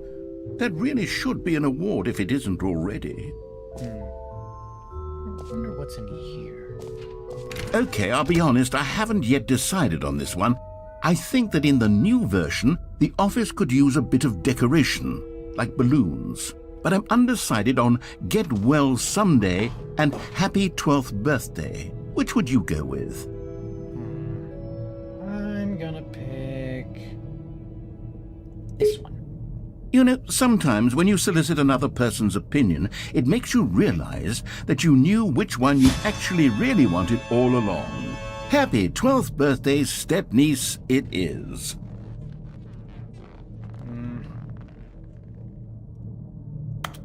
All right. I mean, I guess it kind of looks Or actually, flashier than maybe the I other should have gone with... No, I've made my decision. We're moving on.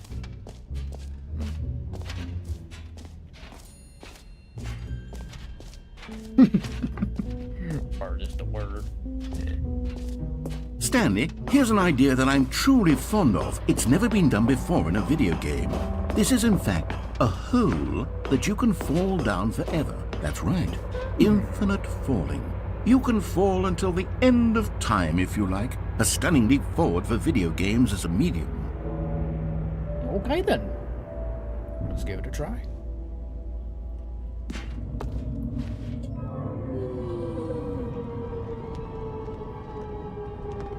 You see, isn't it wonderful?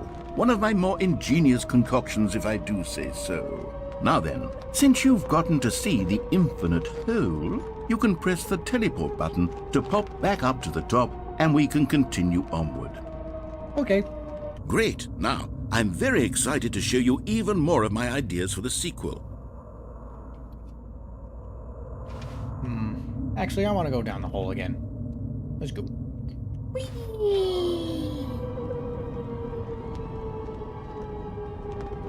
Okay, and I guess we're back in the hole now. Did you really need to see it again? I don't know what else there is to say, Stanley. It's an infinite hole. It's exactly what you're doing right now, but forever. There really are so many other fascinating exhibits that I've prepared for you. I really spent quite a lot of time on all this, and I would very much like to show you some more of them. How about we go ahead and press that teleport button again so we can get back to what's really important about... Oh, goodness. Well, this is rather embarrassing, Stanley. I'll be honest with you. I truly did not believe that anyone would act...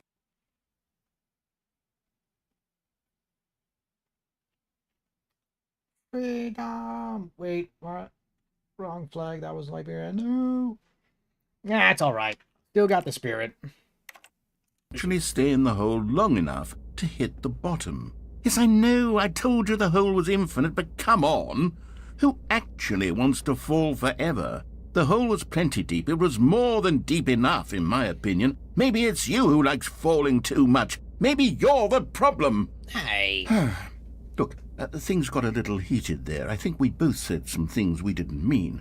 Why don't we just put all this behind us and agree to just call the hole mostly infinite? If that works for you, then go ahead and press the teleport button to warp up to the top of the hole and we can move on. I'll just be up here when you're ready. Let's go again. Oh, for heaven! You see, I was right. The problem is you. The problem is that you like holes too much. Not normal.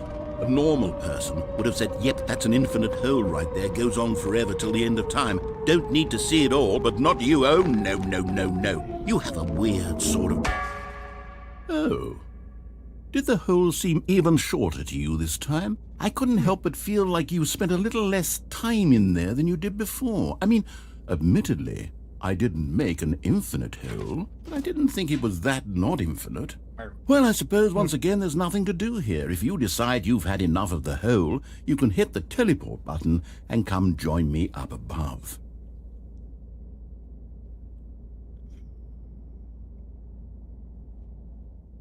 Gee.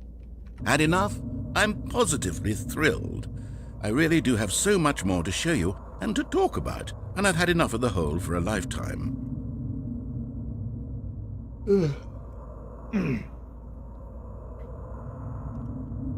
Anyway.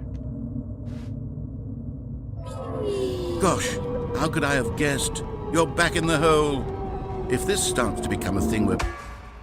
Wow. Okay. Yes. I'm starting to become extremely certain that the hole is not only not infinite, but that it's growing steadily less and less infinite. I suspect that I'm starting to hit the point where it's no longer feasible to call the hole infinitely deep, even by the lax overall standards for accountability and marketing. What's going on here?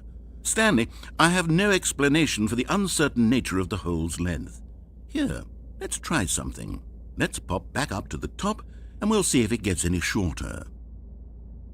Okay. Well, there it is. The shame of my lie has come to haunt me. Yeah, Not only is the hole not infinite, but it's barely even a hole at this point. It's more of a concavity, or even a very aggressive divot. Well, how is this still appealing to you? I know you're obsessed with holes, but at this depth, I just can't see this scratching the itch.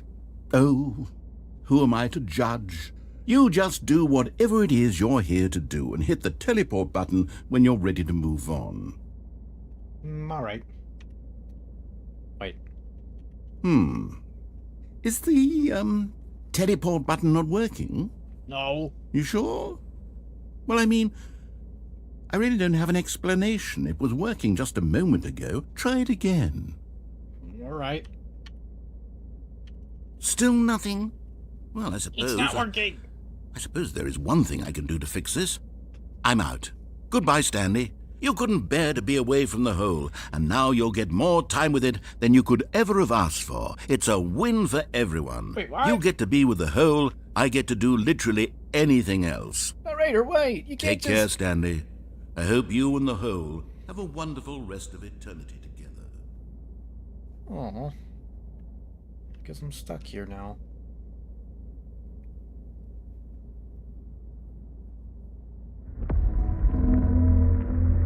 Actually, hang on, chat. I want to try something. Let me, like, mute the desktop audio for a second.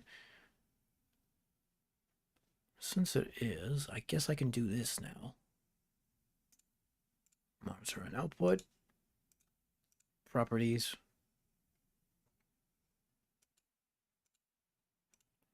Actually, wait. For game capture, is there a way to capture the audio from the program as well? Oh, no, there isn't. Let's see. Filters, noise suppression, speaks.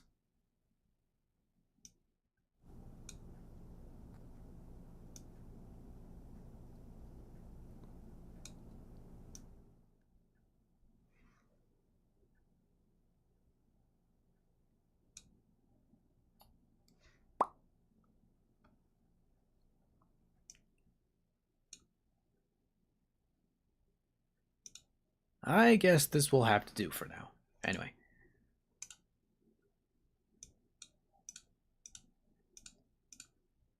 To stop audio on. Resume game.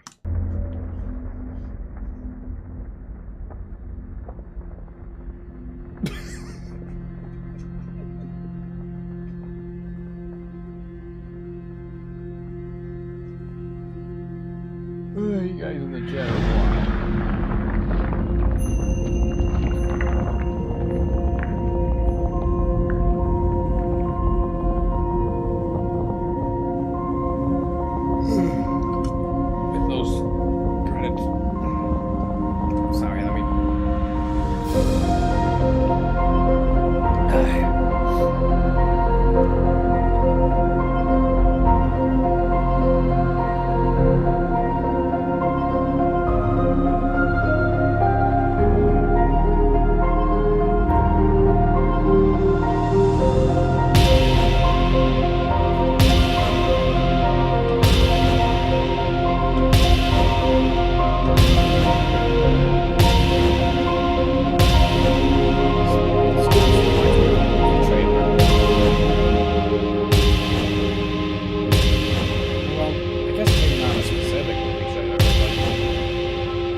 Ooh.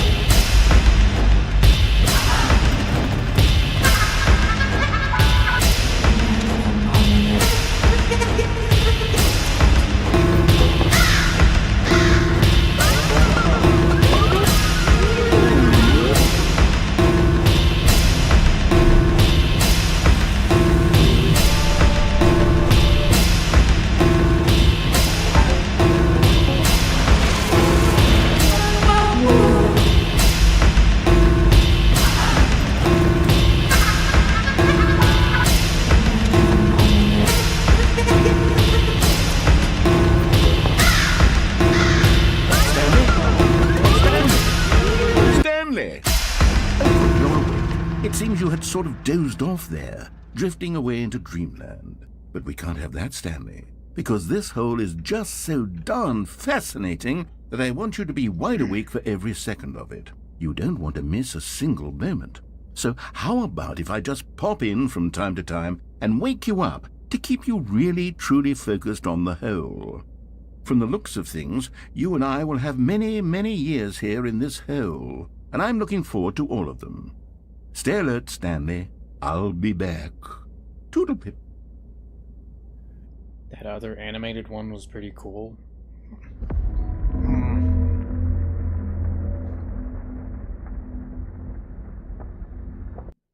Not sure which one you're talking about, but...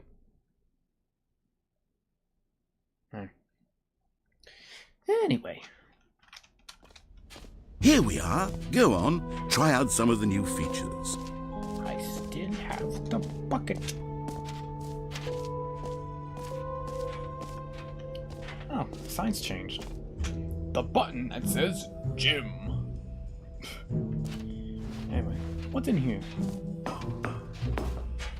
An epilogue would be fun, wouldn't it, Stanley? Yes, it would go at the end of the, well, we'll figure that out later. Did you read the credits? No, I didn't read the credits, but I did read the... what you and Mr. Poggers were saying in chat. Those fake credits there. That was pretty funny. Settings will... Oh, wait, hang on. Let me, like...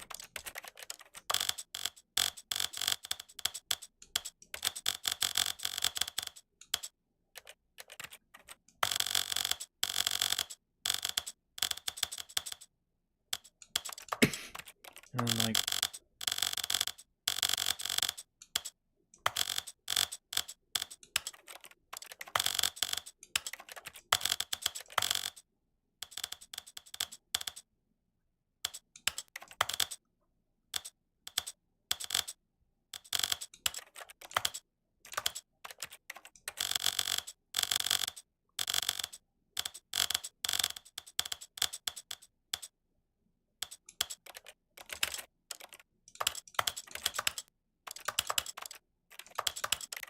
Okay.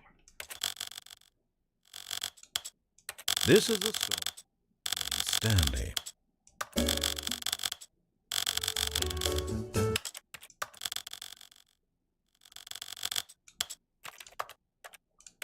Anything in here?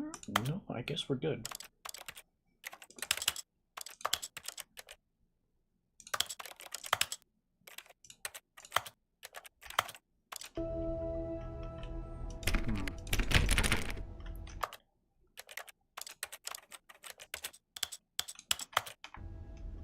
Did I miss a setting? No, I might not have. Oh, there it goes. Aha! I can see you've gotten the Settings World Champion achievement. Well done. You've experienced every setting, traveled to all corners of the settings menu. There's nothing you haven't seen. Hang on, one second, chat.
Hello, chat. I am back. Hang on. Let me, like... There we go. Whoa.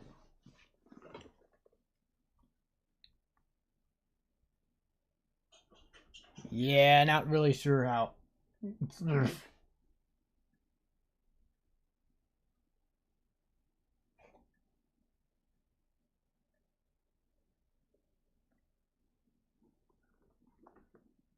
Remember that Fidas Maniac Mania thing I had last stream, blah blah blah blah.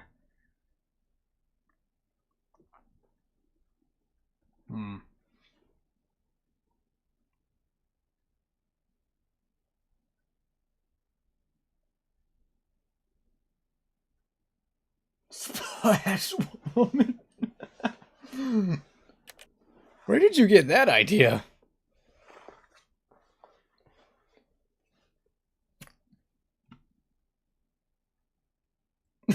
Guys, come on.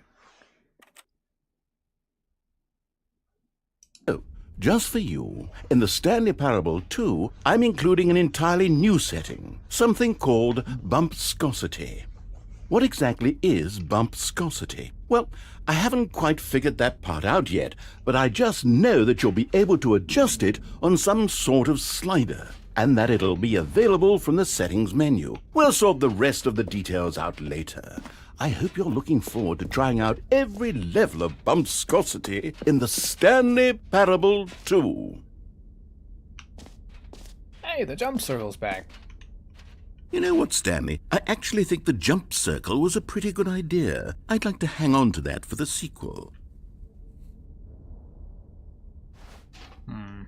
You know what? Just a few more jumps. Why not?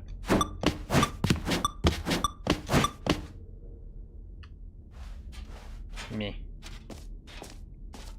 Free, new, and easy achievement. I can't believe it's that simple. It just works. Get it here.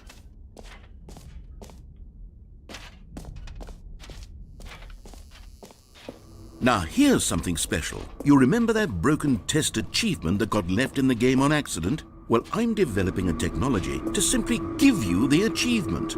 Yes, you see, you'll come to this lever, and when you pull it, the achievement will be given to you. It's as simple as that. Okay, perhaps I should have clarified. This is technology that will exist. Right now, the achievement is still fully broken. I'm not a wizard, Stanley, but I guarantee it will be fixed in the sequel to at last satisfy the hordes of ravenous fans all over the world who have been uproariously demanding this feature. Gamers, we hear you, and I promise it will happen.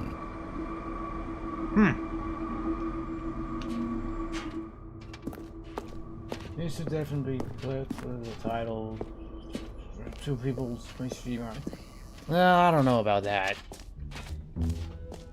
What else? What other exhibits haven't we seen yet?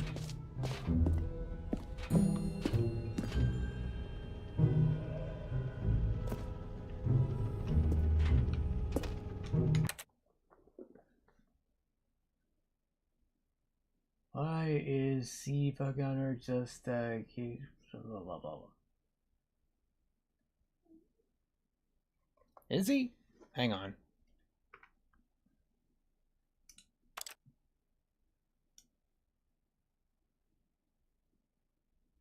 Like,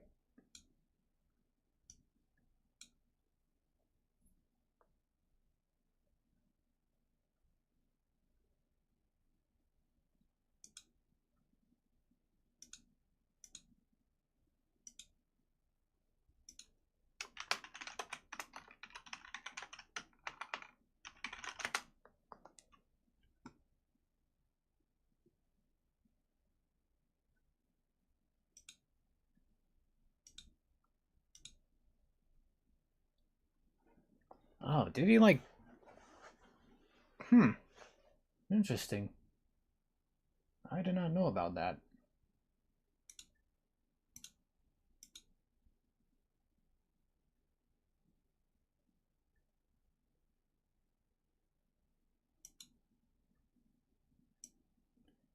Anyway.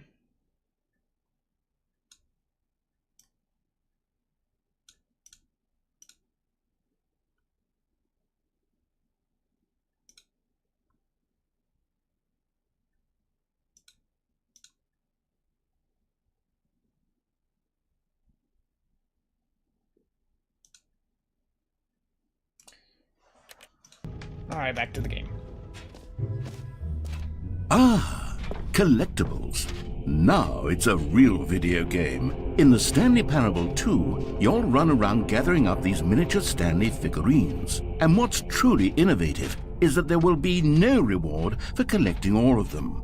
I don't want to stifle the intrinsic joy of watching a number go up. You simply collect all of them, and then you move the hell on with your unremarkable life.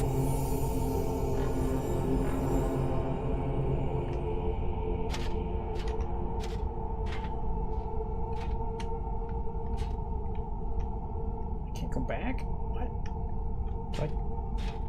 Well, I guess I just grab it then.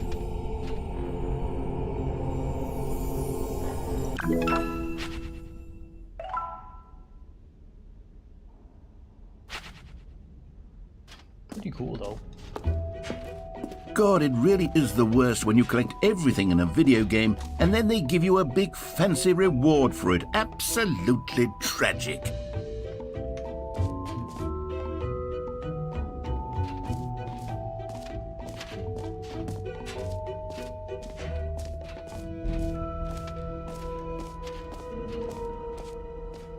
Hang on. I just realized this was here. Merch.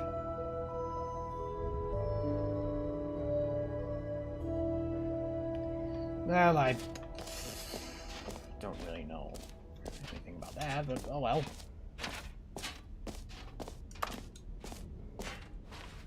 Well, that seems to be the last thing here, so I guess we just move on.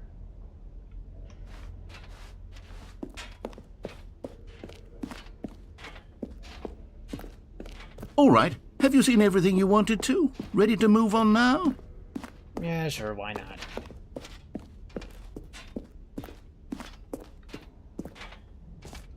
What is this? New mug. Interesting.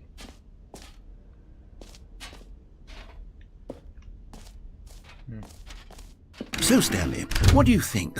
Do you like all of the new features? Yes, I know it's not exactly clear yet how exactly these features will come together as one single coherent video game, but I can feel it in my soul. It's going to work. There's definitely a good game in there somewhere. Say, let's do an experiment. I'll arrange these new features together, and we'll see whether or not it coheres into a meaningful gameplay experience. Okay. Are you ready? Here it is. I give you the Stanley Parable 2.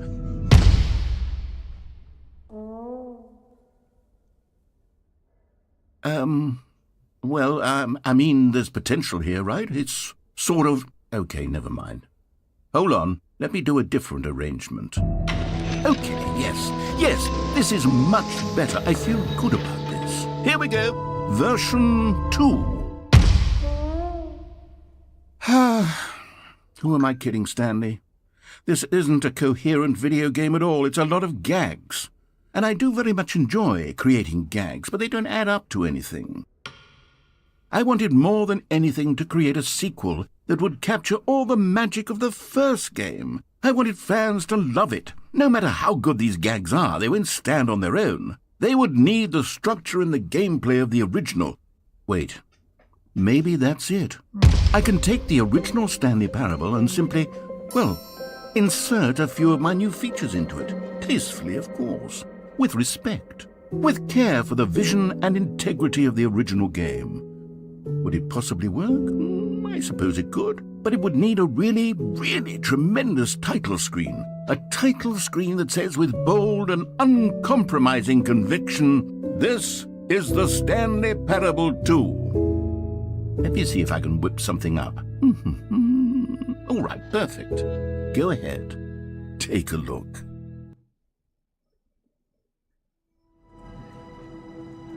The Stanley Parable 2. Let's start the game once more.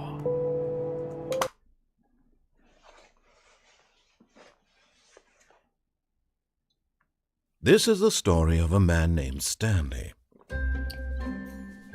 Stanley worked for a company in a big building where he was employee number 427. Employee number 427's job was simple. He sat at his desk in room 427 and he pushed buttons on a keyboard. Orders came to him through a monitor on his desk, telling him what buttons to push, how long to push them, and in what order. This is what employee 427 did every day of every month of every year. And although others might have considered it soul-rending, Stanley relished every moment that the orders came in, as though he had been made exactly for this job. And Stanley was happy. And then one day, something very peculiar happened. Something that would forever change Stanley. Something he would never quite forget. He had been at his desk for nearly an hour when he realized that not one single order had arrived on the monitor for him to follow. No one had showed up to give him instructions, call a meeting, or even say hi. Never in all his years at the company had this happened, this complete isolation. Something was very clearly wrong.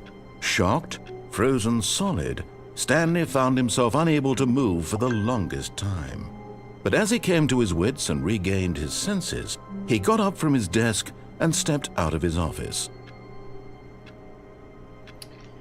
Okay, moving on now. All of his co-workers were gone. What could it mean? Stanley decided to go to the meeting room. Perhaps he had simply missed a memo. No matter how hard Stanley looked, he couldn't find a trace of his co-workers. The bucket! It's here. Stanley picked up the bucket. Oh, what is this doing here? Nah, it's probably nothing.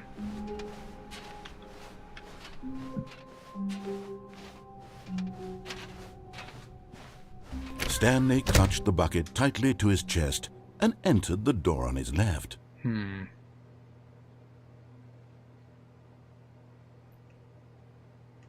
Nah. This was not the correct way to the meeting room, but Stanley had felt the bucket calling to him, telling him that the employee lounge was simply the place to be. And here it was. Had the bucket turned out to be correct? Was this... No, never mind. The bucket was wrong. Stanley took the door on his left to go back to the meeting room. No, Said the bucket. don't go to the meeting room. Go somewhere else. The cargo lift, yes. Go there. Go to the cargo lift. You found one of them. One of the miniature Stanley figurines. Remember, no reward for collecting all of these, only the intrinsic pleasure of a job well done. You can't buy that sort of happiness, Stanley. God knows I've tried. So, I implore you to savor each and every moment you come across one of these beautiful figurines. Sweet. Anyway. Let's go in here. Whee!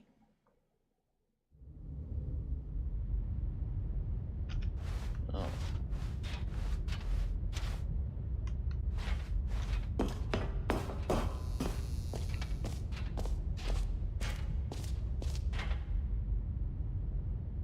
Is this what I think it is? I think this is it.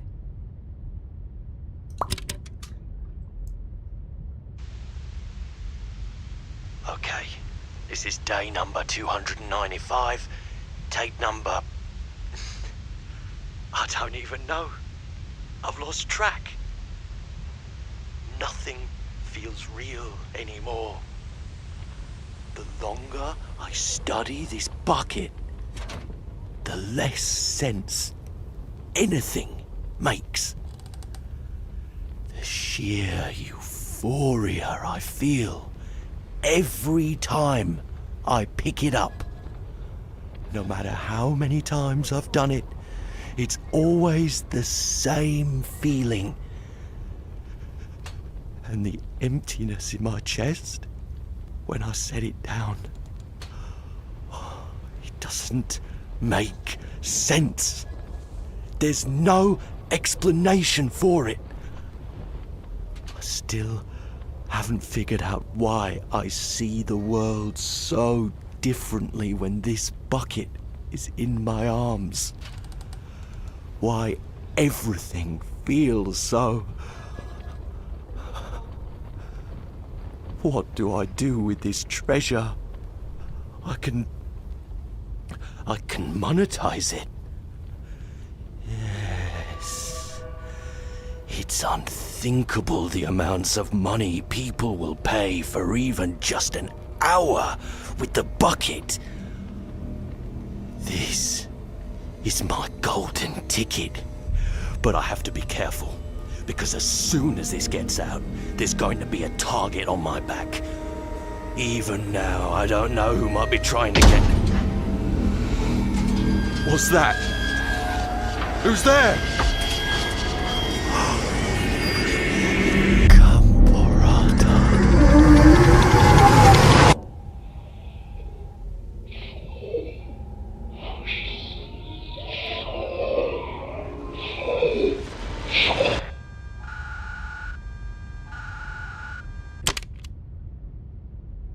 Okay, that was something.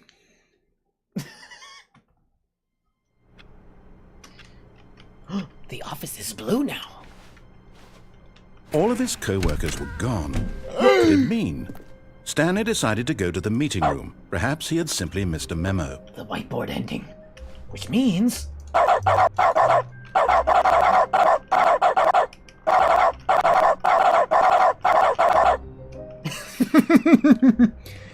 that is something.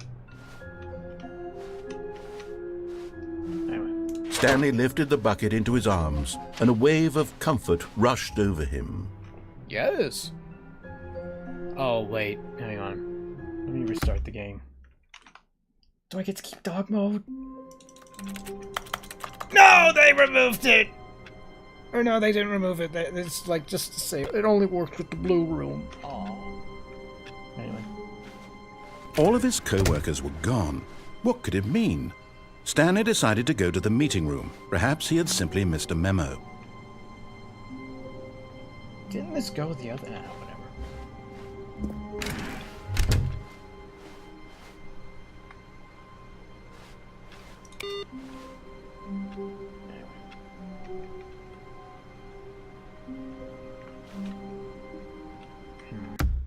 Hang on.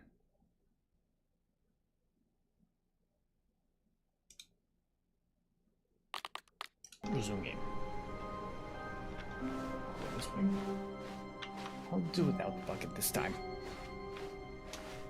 When Stanley came to a set of 2 open doors, this was not the correct way to the meeting room, and Stanley knew it perfectly well. Perhaps he wanted to stop by the employee lounge first, just to admire it. The lounge was sublime, a work of art.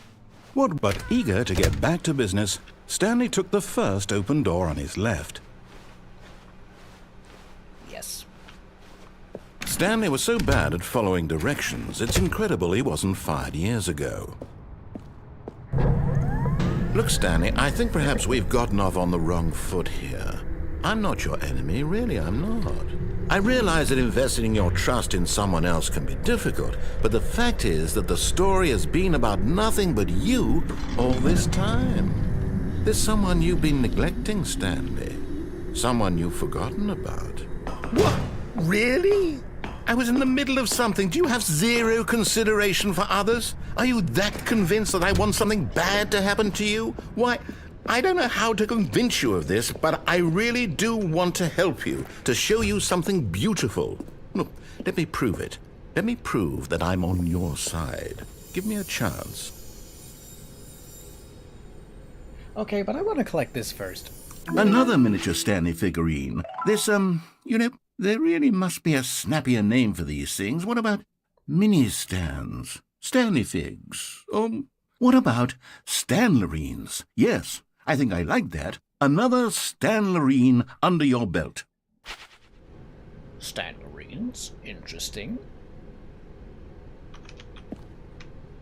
Now listen carefully, this is important. Stanley walked through the red door. Okay, I think we've done this already, so...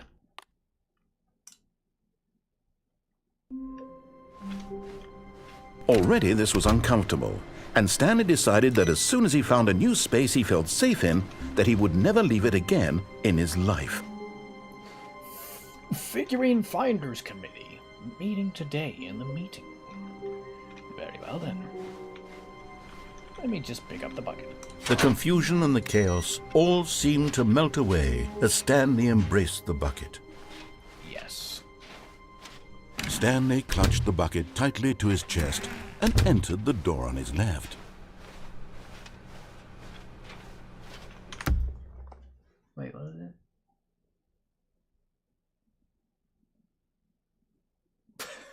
What's with Splash Woman and Wily Wars all of a sudden? Anyway.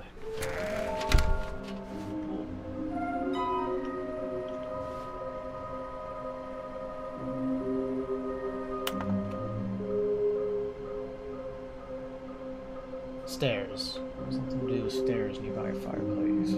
Private? No. Yeah, I think I know where you're going.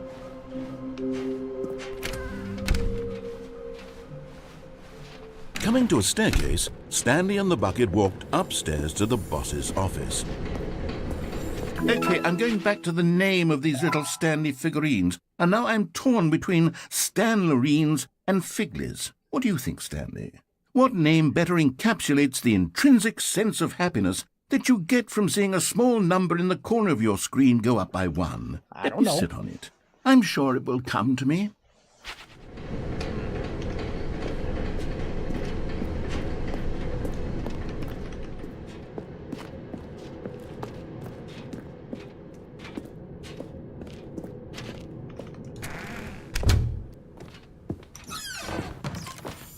You're getting close now, Stanley. You've nearly gotten all of the Figler Anlerines. Very soon, you'll collect the last one, and then the first number will equal the second number, and that will be it. We'll be different people by then. Different in the sense that we used to have none of them, and now we have them all. You can't go back to when you had no Figler Anlerines. None of us can. Oh, sorry, Mr. Poggers. I just a little low energy, that's all.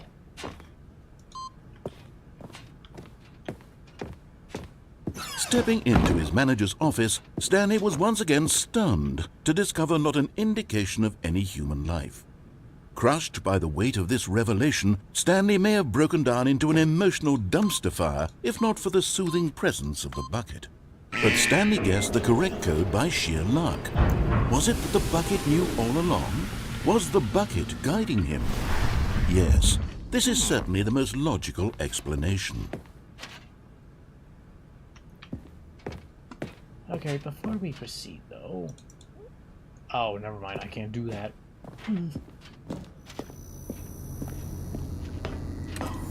And there it is, the last Stiggly Wiggly. Savor this moment, Stanley. This is a real accomplishment. This is doing something just for the sake of doing it.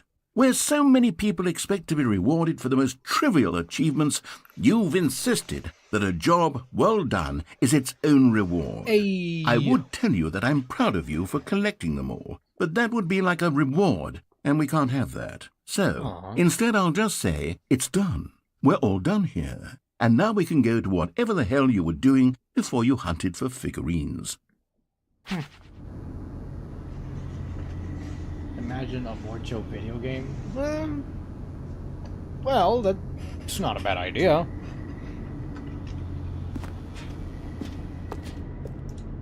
Down we go.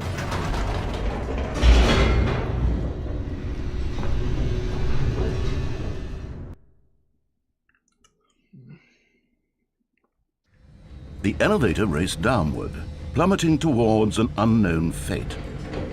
It would be all Stanley could do to keep himself together, if not for the bucket. Soothing him, comforting him, reassuring that in this darkest moment of uncertainty, he would be all right. The bucket is here for you, Stanley. Everything will be fine. Okay. Stanley and the bucket walked straight ahead through the large door that read, Mind Control Facility. Here we go. The lights rose on an enormous room packed with television screens. What horrible secret did this place hold? Stanley and the bucket both wondered to themselves.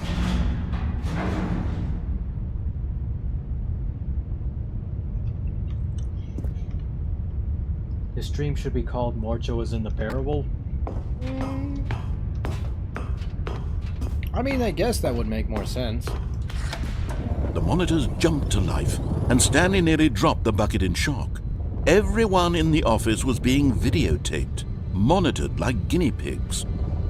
The bucket had never seen anything like this, and it very nearly burst into tears as Stanley cradled it gently, reassuring it that everything would be fine.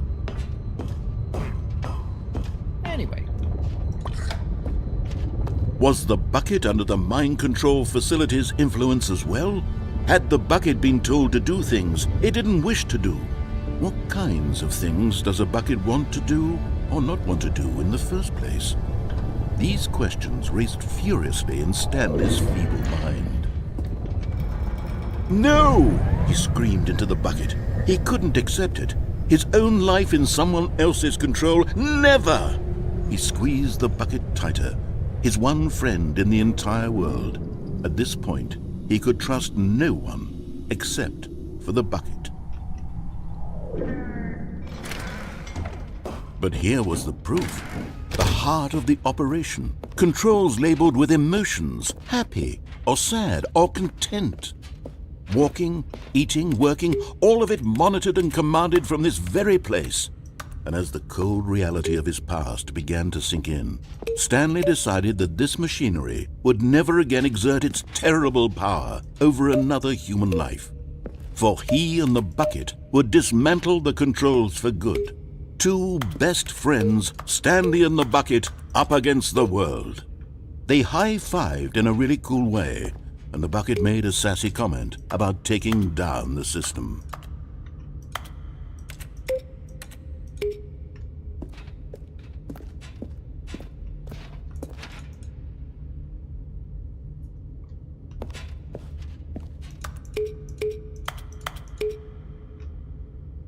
Yeah, I guess so, Packer.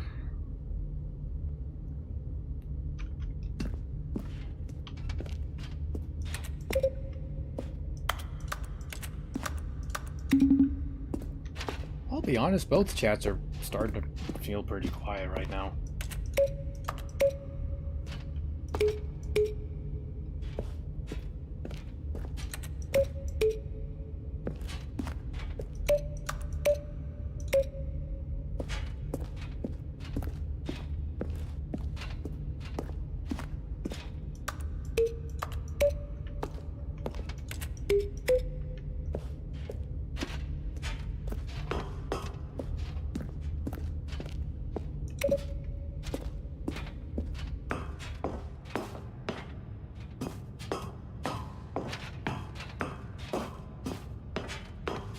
When at last they came to the source of the room's power, Stanley and the bucket knew it was their obligation to put an end to this horrible place and to everything it stood for.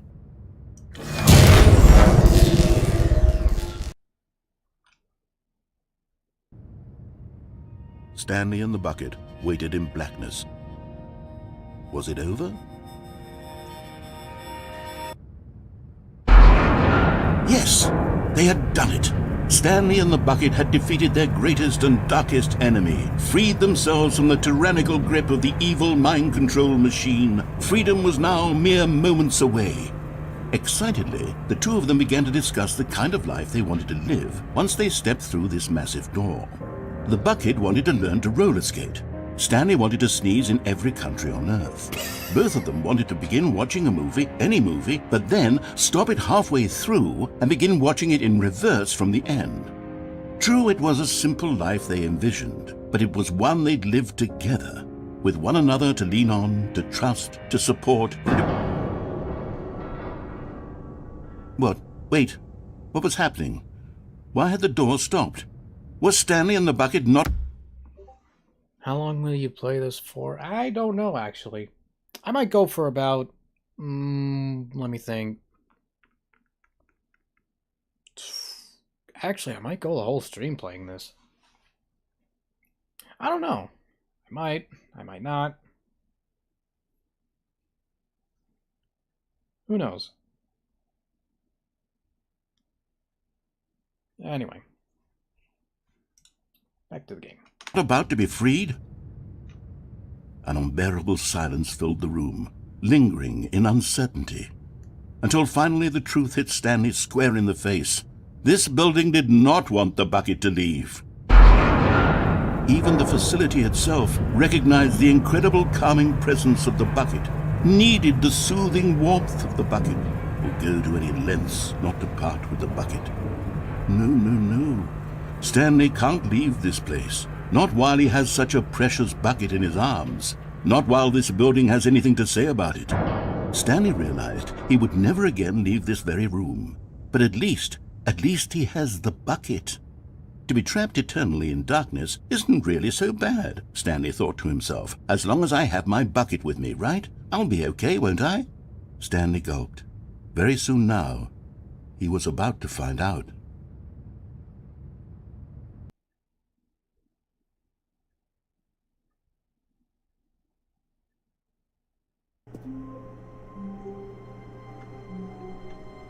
Oh, well, here we go. Actually, oh, never mind.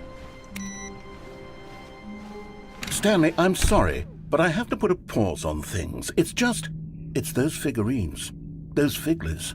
I haven't stopped thinking about them since you nabbed every last one. Wasn't it just the most intrinsically fulfilling moment of your entire life? Didn't it fill you to the brim with inner richness? Yes, I know we're supposed to be telling a story, but won't you please indulge me with one more trip back to the memory zone? I would love nothing more than to revisit the figurines. Just one more time.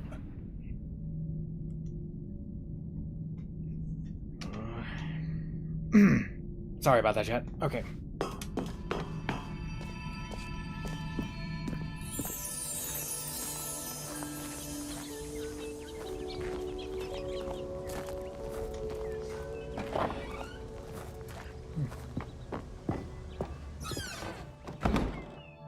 Is all this again? Wait.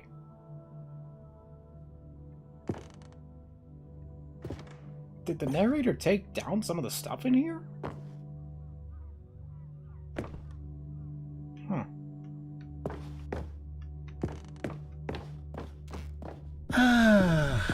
Here's where it all began.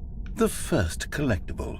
Back then, we had no idea of how many of them we'd find. Sure, it said 6 right there on the screen, but how could we know for certain?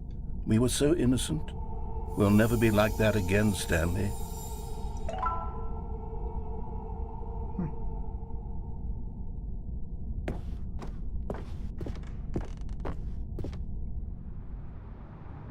And here was a second Stanlerine. You found this one all on your own, just by poking around in the warehouse. You did that, Stanley. I'll be honest. Back then I had no faith in you to find any of them, let alone 6. But you continue to surprise me in all sorts of mundane... Morcho is gay during the day. Hey, that rhymes. Although you are half right. unremarkable ways. Okay, let's do a little quiz. Which of these rooms was the room you found your third mini stand? Can you remember? Red blue doors, under stairs. I'll do this one.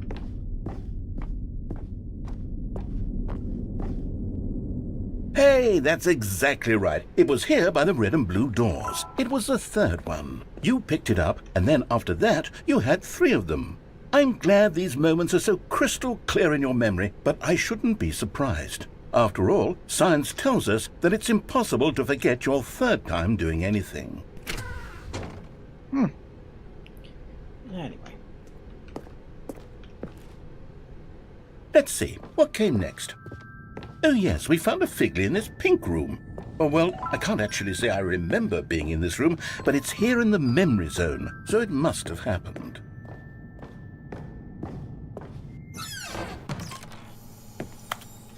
This was the 5th mini-stand, and this one was really something special. It was in the boss's bathroom. I remember it so clearly. In fact, because this one is particularly special to me, I made a little video to commemorate the occasion. Enjoy.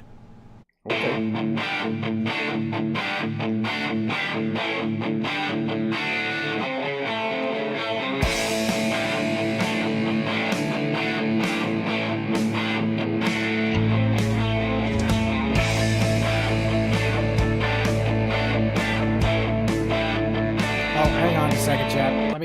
I'll be right back.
Okay, sorry about that, chat. I am back.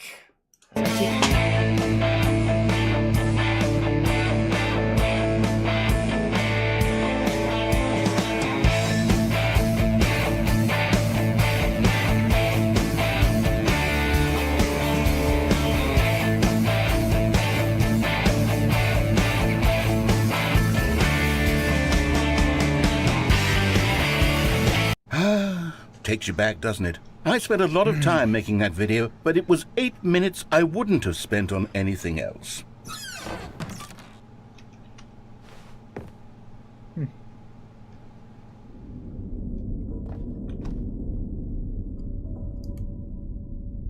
Quiz number 1. Why did Morcho fail the government stage? A. He wasn't paying attention. B. He wasn't skills. C. Splash Woman. D. A fan.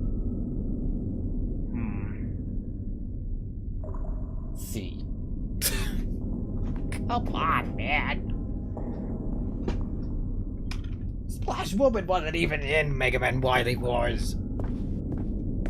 Anyway.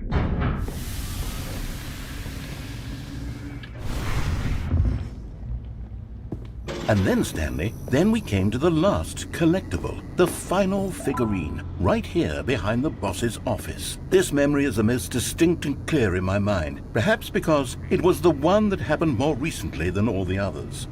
Who can truly say how the mind works? All I know is that this is the moment where you picked up a Figly and I thought to myself, yes, that's all of them. They're all collected. It was a moment unlike any other. Except for the other moments picking up figurines, which it was exactly like. Whoa. Anyway.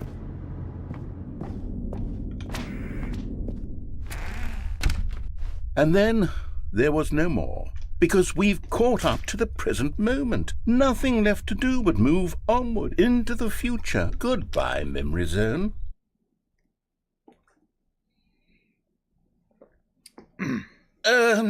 No, I'm not done. I'm not ready to move on. Stop the loading screen. Isn't there some way we can stay here, keep enjoying these figurines? Let's just go backwards. We'll do the memory zone again from the opposite direction. See how that feels.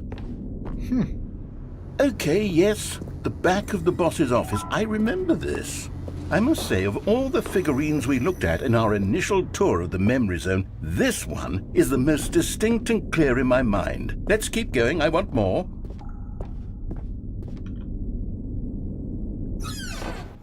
And here's where I made that video. Don't you remember the video we watched? Yes.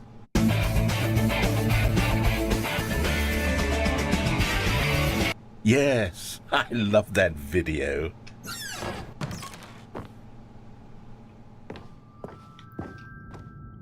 Still don't remember the pink room, Stanley. Still no memory of this one. Good room, though. A solid room.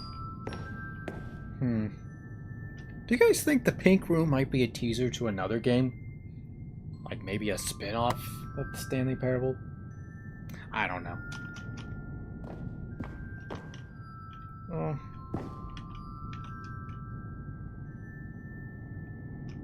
Who knows? These really were a treat to hunt down. You know, if there had been any kind of reward for finding all of these, it really would have neutered the intrinsic joy of collecting them. I'm very glad we resisted the temptation. Next one.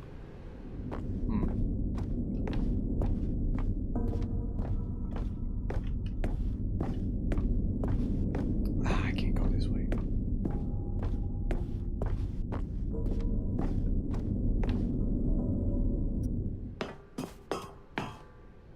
This was our second Figly. Don't you remember? Yes, I remember it too. The past is truly a wonderful thing. Why does anyone ever choose to leave it? Keep going.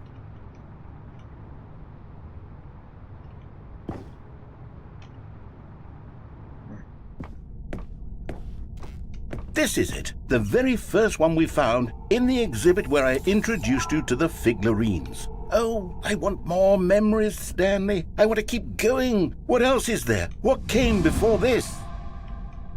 Hang on. I want to try something. Let me restart for a second.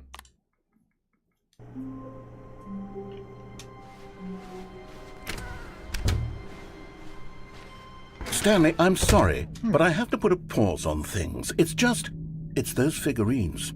Those figglers. I haven't stopped thinking about them since you nabbed every last one. Wasn't it just the most intrinsically fulfilling moment of your entire life? Didn't it fill you to the brim with inner richness? Yes, I know we're supposed to be telling a story, but won't you please indulge me with one more trip back to the memory zone? I would love nothing more than to revisit the figurines. Just one more time. Oh, I forgot about this sign. Now remembering, Stanley found the collectibles.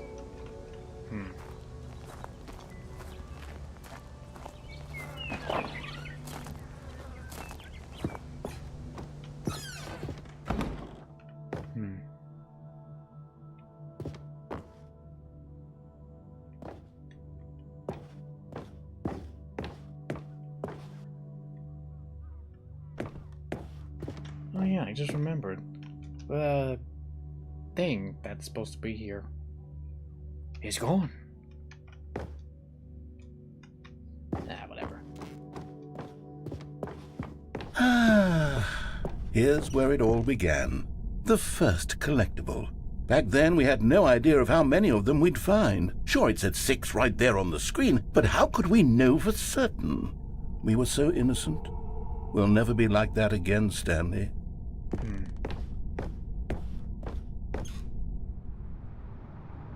And here was a second Stanlerine. You found this one all on your own, just by poking around in the warehouse. You did that, Stanley. I'll be honest. Back then I had no faith in you to find any of them, let alone 6.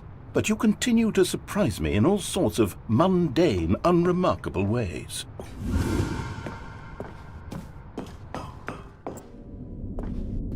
Okay, let's do a little quiz. Which of these rooms was the room you found your third mini-Stan? Can you remember?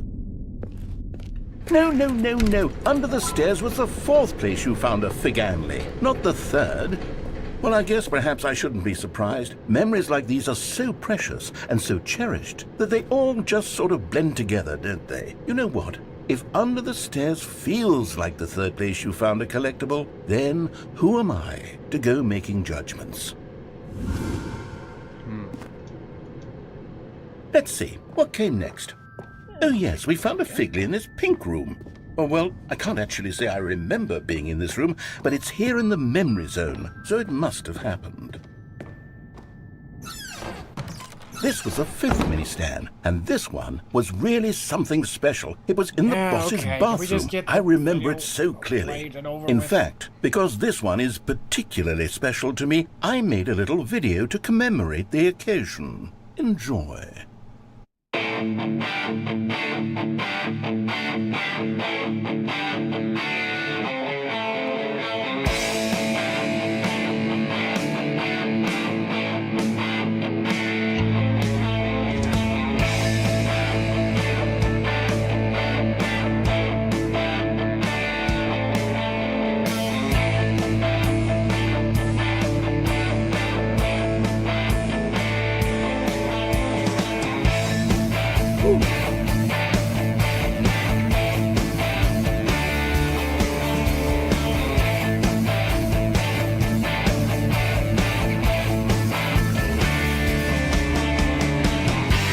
Take as much time as you need, Mr. Poggers. Takes you back, doesn't it? I spent a lot of time making that video, but it was 8 minutes I wouldn't have spent on anything else.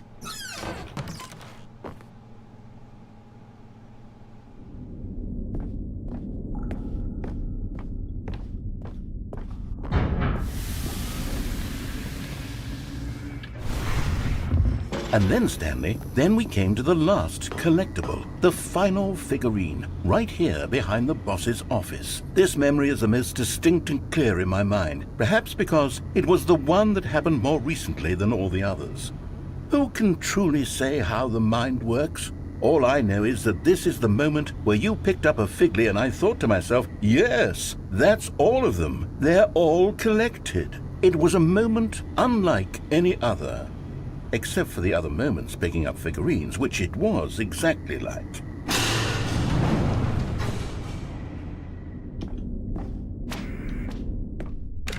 And then there was no more. Because we've caught up to the present moment. Nothing left to do but move onward into the future. Goodbye, Memory Zone.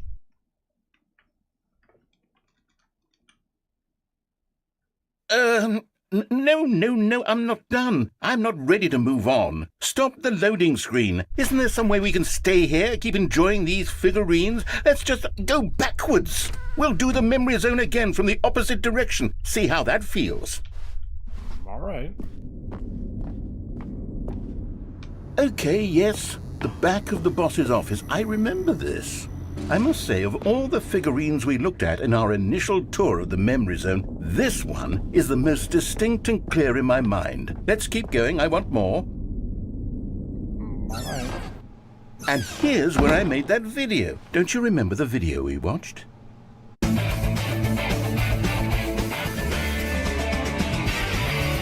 Yes, I love that video.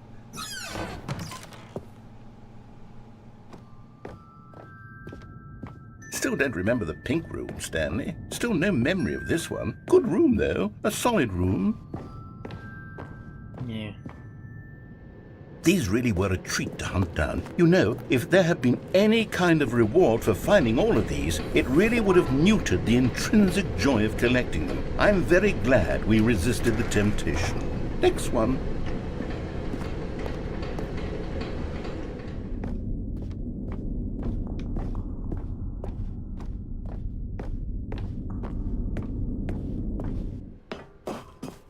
This was our second Figley. Don't you remember? Yes, I remember it too. The past is truly a wonderful thing. Why does anyone ever choose to leave it? Keep going. I don't know. This is it. The very first one we found in the exhibit where I introduced you to the figurines. Oh, I want more memories, Stanley. I want to keep going. What else is there? What came before this? Well, let's find out, shall we?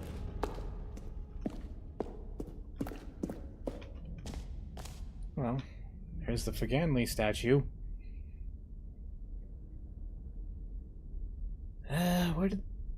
What's the better name for these again? Figler and Loreens or something, I don't know. Anyway. Look, it's the terrible new content that we were originally sold on. I remember hating it back then. But time does put a rosy filter on everything. In fact, I dare say I'm actually quite fond of it now.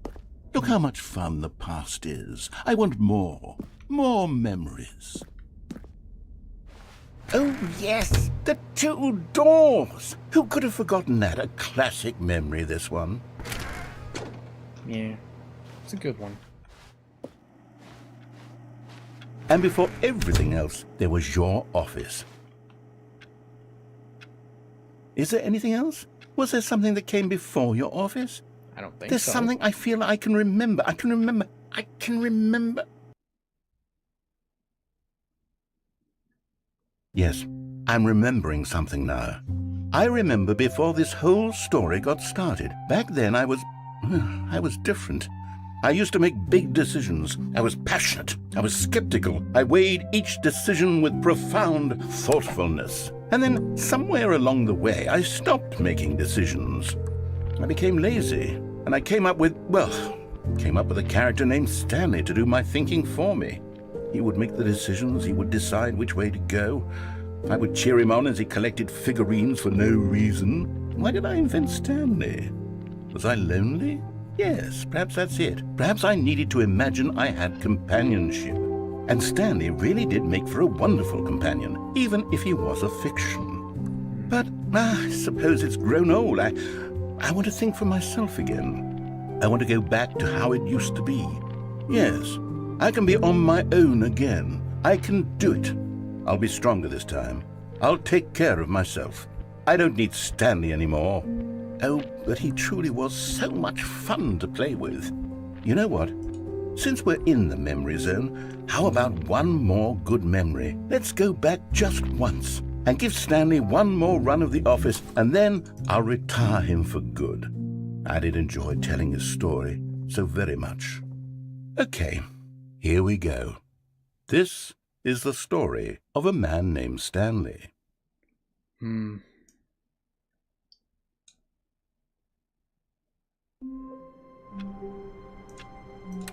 Well, here we go.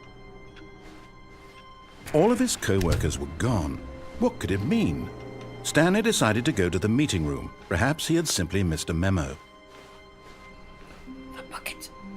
Warmth spread through Stanley's arms. With the bucket in his arms again, he was home. Yes. Stanley clutched the bucket tightly to his chest and entered the door on his left. Still no one was here. Stanley needed the bucket's warmth and comfort now more than ever. Perhaps his boss's office was where he'd find answers. Hang on. Let me try staying away from the... Let me try... hang on. What am I trying to say? Let me try standing in place for a bit. Because I think last time I did, I think I triggered something looking backwards. Like this. Oh, hang on. Hang on a second, chat. I'll be right back. Something's kind of happening right now.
Hello, chat. I am back.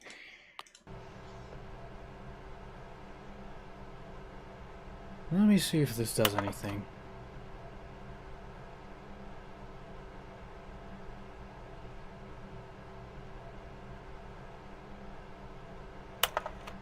I guess not. I mean, I think I...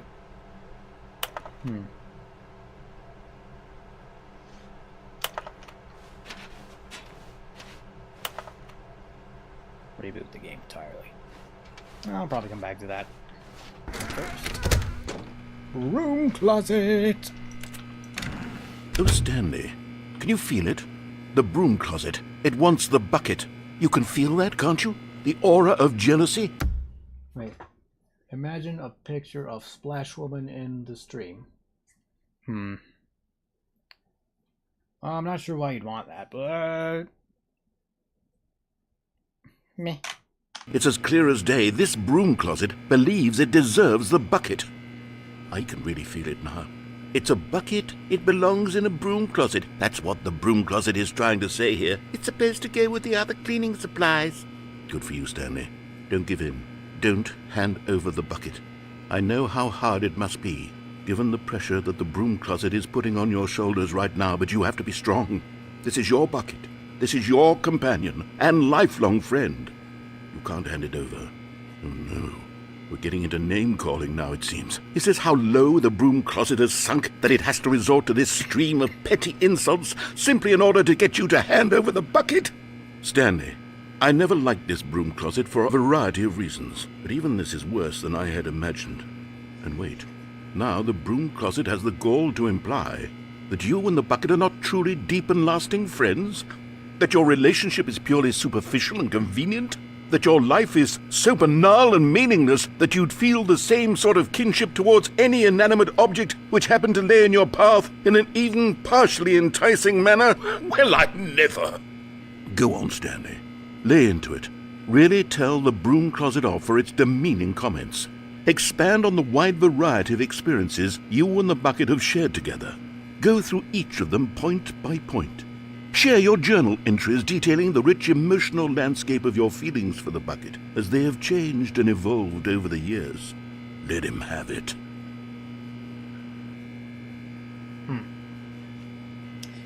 Anyway... Okay, I've got you something which I think will help settle this debate once and for all. Here we go. There. Now it's settled. No more debate, no more discussion.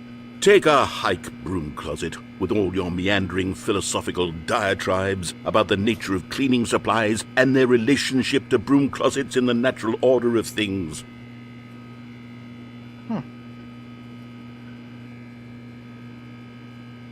All right, I've got a second sticker back here, and I'm going to slap it on as well because I think it's appropriate. You see? I feel that it works because the sticker is also a bucket. That way, if you're ever unsure whether the thing you're holding is a bucket or not, you can look down at this sticker and say to yourself, "Ah, it's a bucket." There really is a wide variety of applications for this sticker.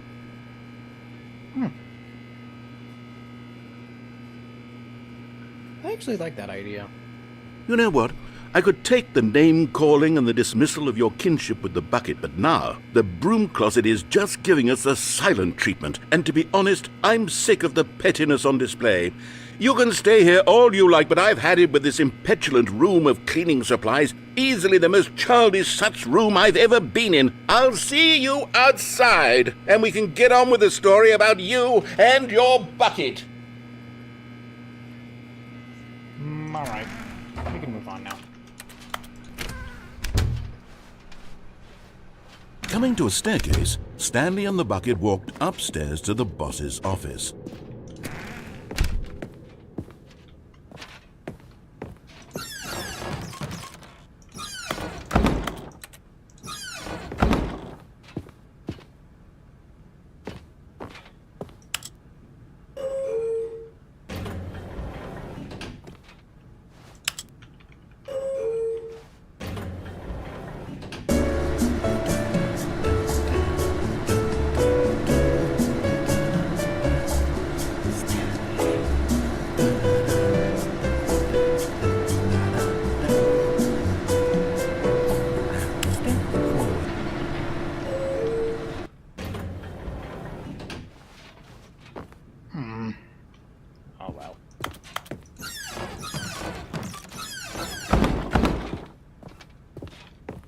Stepping into his manager's office, Stanley was once again stunned to discover not an indication of any human life.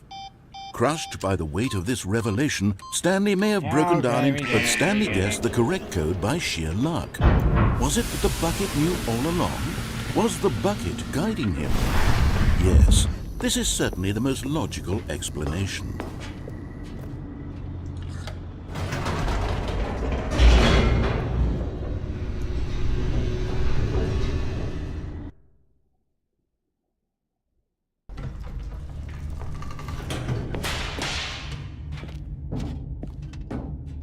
Stanley and the bucket walked straight. Hang on. Let me look at something real quick.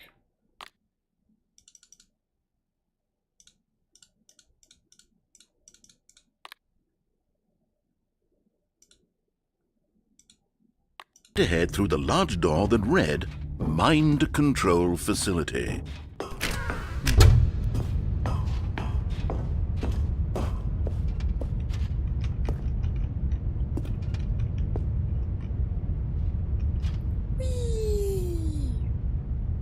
But just as Stanley was about to proceed further into the mine...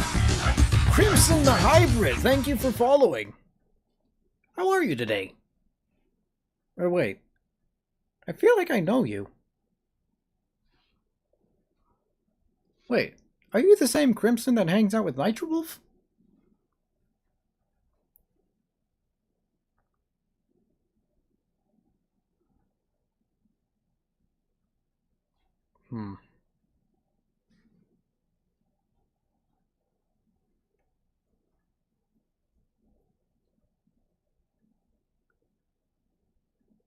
Oh, well, okay then. Anyway. Mind control facility, he tripped and fell over the railing and into the dark void below. Thankfully, he fell directly onto the bucket, which safely cushioned his fall. Now, what to do next? Stanley wondered. Stanley and the bucket could find no way out of this enormous pit, and so eventually they decided that the best thing to do would be to simply get comfortable down here. So they set up a little couch and relaxed. It really wasn't so bad down here, a bit cold perhaps. After some time had gone by, they installed a few shelves as well, and a sort of kitchenette that was useful for when the bucket was craving paninis. But it wasn't until the rugs and the standing lamps came in that it really started to feel like a home. In fact, after some time, Stanley realized that it had been ages since he had even thought of the mind control facility at all. He'd never gotten to fully explore what was up there, never been able to unearth the many mysteries of the mind control facility. This lack of closure began to eat at him. Soon he was dwelling on his regrets, and the state of their home slowly decayed as Stanley became withdrawn and neglected the cleaning. It unsettled the bucket deeply. Stanley wasn't usually like this. The bucket tried to reach out to him again and again, but to no avail. All Stanley could think about, all he could talk about, was going back, doing it over again, staying on the path. It was a mistake to leave the path. It was a mistake. It was a mistake. I need to do what the narrator says. I need to see the true ending. This made no sense at all to the bucket, which was simply trying to live its life down here as comfortably as possible. Yet Stanley was unconsolable. This isn't an ending. This is just a hole in the ground. The bucket sighed. True, it wasn't an ending. But it's where we happen to be. And maybe, possibly, if we accept the reality of things, maybe this will become an ending eventually. It's what the bucket was counting on. The two of them waited for a very long time.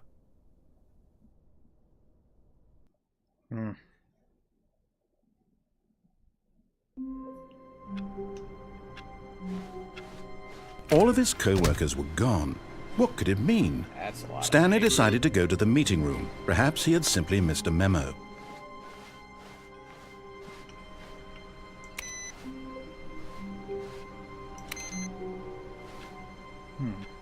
Actually, Stanley picked up the bucket and smiled.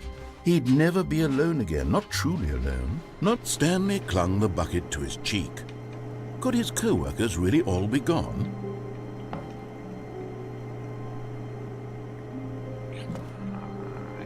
Come on, get up there. Okay, there we go. There we go. Yes, whispered the bucket into Stanley's ear. We've done it. We've escaped from that dull office and that pesky narrator. At last, out here in the white void, we are alone. Now, and for the first time, I can reveal to you my true self. The bucket began to tell Stanley of its life and its history, of the countless wars it witnessed, desecrating the land and lives of untold numbers of innocent humans, and the bucket's own complicity therein, of sadness and regret, and the many years it spent dwelling on the actions it might have taken to curb the madness and the decay, if only it had been stronger, of hope and redemption, and its crusade to uplift the stock of life for the common man, to manifest justice where none existed, and the bittersweet reality of time, to see one's dreams and wishes met halfway, meted out in parcels like charity, and abandoned as soon as the warm glow of inspiration begins to dim. The opportunities to do so much more. There was so much it could have done, perhaps, the bucket wondered to itself. Perhaps, if it had seen its own darkness with a clearer perception. This was way too much for Stanley. What are you talking about? He screamed. You're a bucket! To this, the bucket furrowed its brow. No, Said the bucket. not since the evil wizard Gambhorata first ensnared me in his machinations as payback for the sacred amulet I stole from his treasured vaults. I was young back then and could not conceive the ramifications of... No! Stanley screamed even louder this time. This is stupid! You are a bucket! This is so stupid! Why are we even doing this? As Stanley screamed and screamed and screamed, the bucket revealed its true form, transforming into a mighty beast of untold power, its fangs glistening like...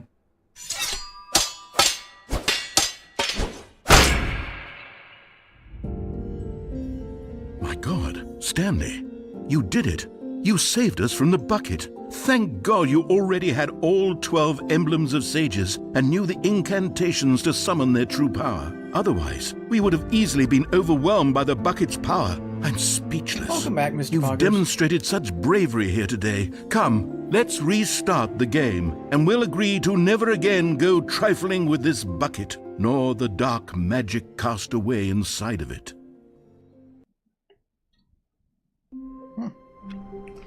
Anyway.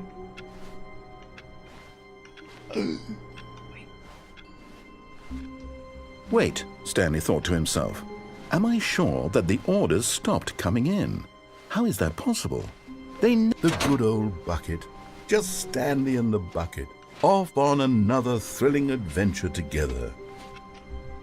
Do you see fireworks outside of your window, or at least hear them? No, they haven't started yet. No, the orders were still missing. For now.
I'm gonna restart the game now. Hang on. Okay, sorry about. Okay, sorry about that, chat.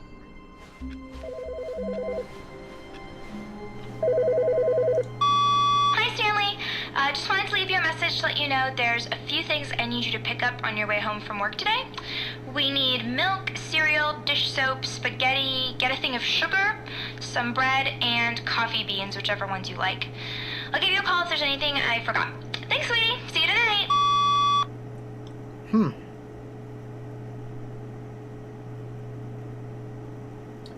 Do you think of the idea of porting FNA as Mania, normal plus infinite to Steam Deck, even though it's a games-old game? Well, if it's on PC, it'll work on the Steam Deck. Maybe as a non-Steam title if it isn't on Steam.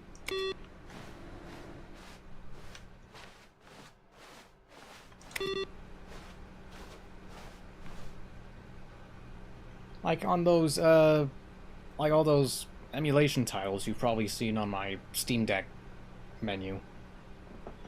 All the non-Steam stuff. Anyway.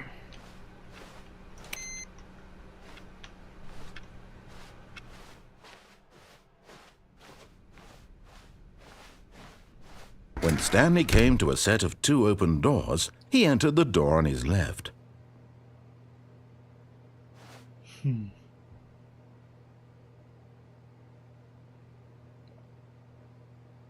I'll go this way. This was not the correct way to the meeting room, and Stanley knew it perfectly well. Perhaps he wanted to stop by the employee lounge first, just to admire it. Standing now in this incredible room, Stanley for the first time understood true happiness. Then the feeling went away, and he felt sad again. Then it came back, and lingered for a minute or two. Now it's only half there. Just a kind of, tingle. But eager to get back to business, Stanley took the first open door on his left. And so he detoured through the maintenance section, walked straight ahead to the opposite door, and got back on track. Okay, here we go. But Stanley didn't want to go back to the office. He wanted to wander about and get even further off track. So now in order to get back, he needed to go, from here it's, left. Oh, no, it's to the right, my mistake. No, not the right. Why would I have ever said it was to the right? What was I thinking? It's clearly... Oh dear, would you hold on for a minute, please?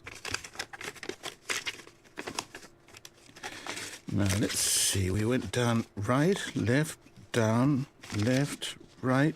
Yep, okay, yes. I've got it now. This story is absolutely, definitely this way.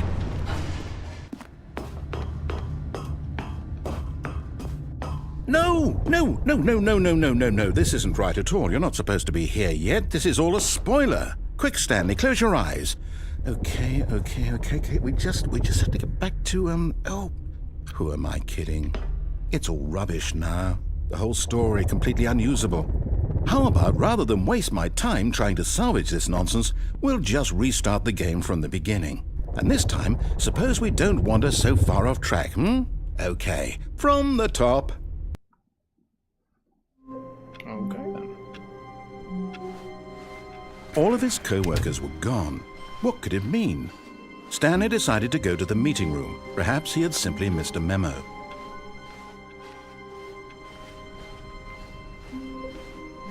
When Stanley... Wait, what? No, I restarted. I swear I definitely restarted the game over, completely fresh. Everything should be... Oh, did something change? Stanley, did you change anything when we were back in that room with all the monitors? Did you move the story somewhere or... Hold on. Why am I asking you? I'm the one who wrote the story. It was right here just a minute ago. I know for sure that it's here somewhere. Okay, then. It's an adventure. Come, Stanley. Let's find the story. All right. Wait, I thought... Oh, that was weird. I guess it's just my eyes having an optical illusion then. What's this here?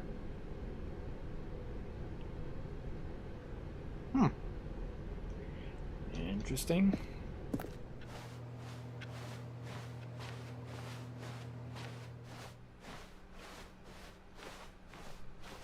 I'll say it. This is the worst adventure I've ever been on. I can promise you there definitely was a story here before. Do we need to restart the game again? Well, I find it unlikely that we'll ever progress by starting over and over again, but it's got to be better than this. Okay, let's give it a shot. Why not?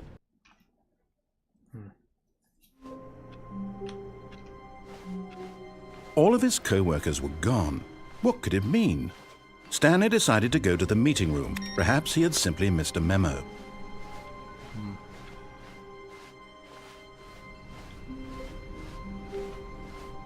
Okay, yep, it's worse. I might be remembering this wrong. It's possible the story is back where we just came from. Why don't we go back the other direction and see if we missed anything? All right.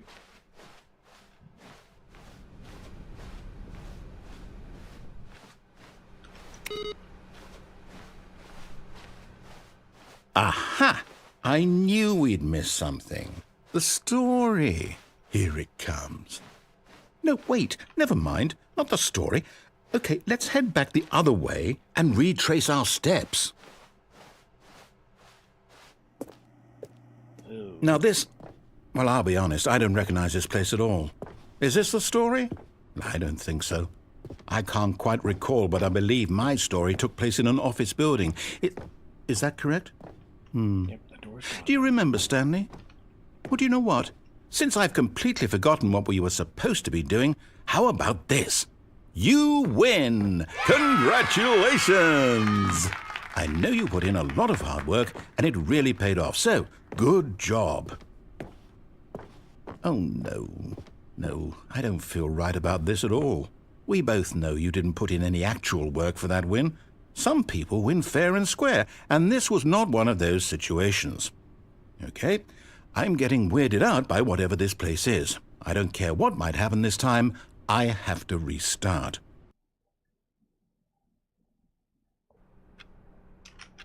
All right, I've got a solution. This time, to make sure we don't get lost, I've employed the help of the Stanley Parable Adventure Line. Just follow the line. How simple is that? You see? The line knows where the story is. It's over in this direction. Onward, Stanley, to destiny. Though, here's a thought. Wouldn't wherever we end up be our destination, even if there's no story there?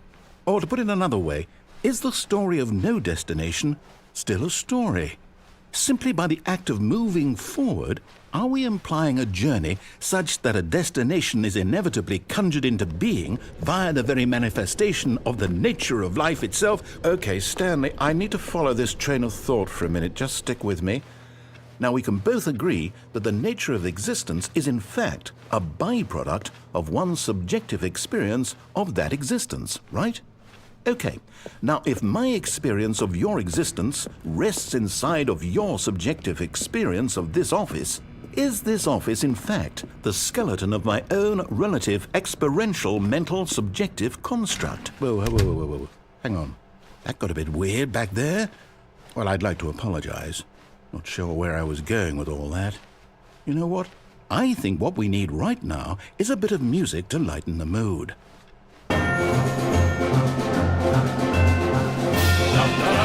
Wait, cut the music. Go back and look at that fern. Stanley, this fern will be very important later in the story.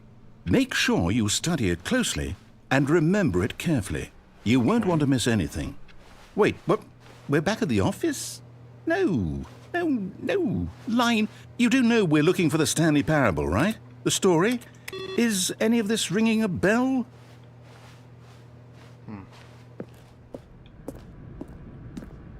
Oh, no, not again, Line. How could you have done this to us? And after we trusted you, after everything we've been through, you... Oh, I can't take this anymore. To hell with it. Restart. Hi, Potato.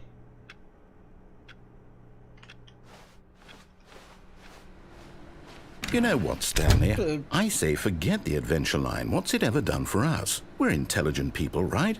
Why can't we make up our own story? I don't Something know. exciting, daring, mysterious. Ooh, this all sounds perfectly doable. Why don't we simply start wandering in, well, I don't know. How about this direction? Now, yes, this is exciting. Just me and Stanley forging a new path, a new story. Well, it could be anything. What do you want our story to be? Go wild. Use your imagination. Whatever it might be, Stanley, I'm ready for it. Oh, no, not you again. Stanley, I'd also like to veto the line from having any role in our awesome new story. No lines or monitor rooms. Just don't acknowledge it, and we should be fine.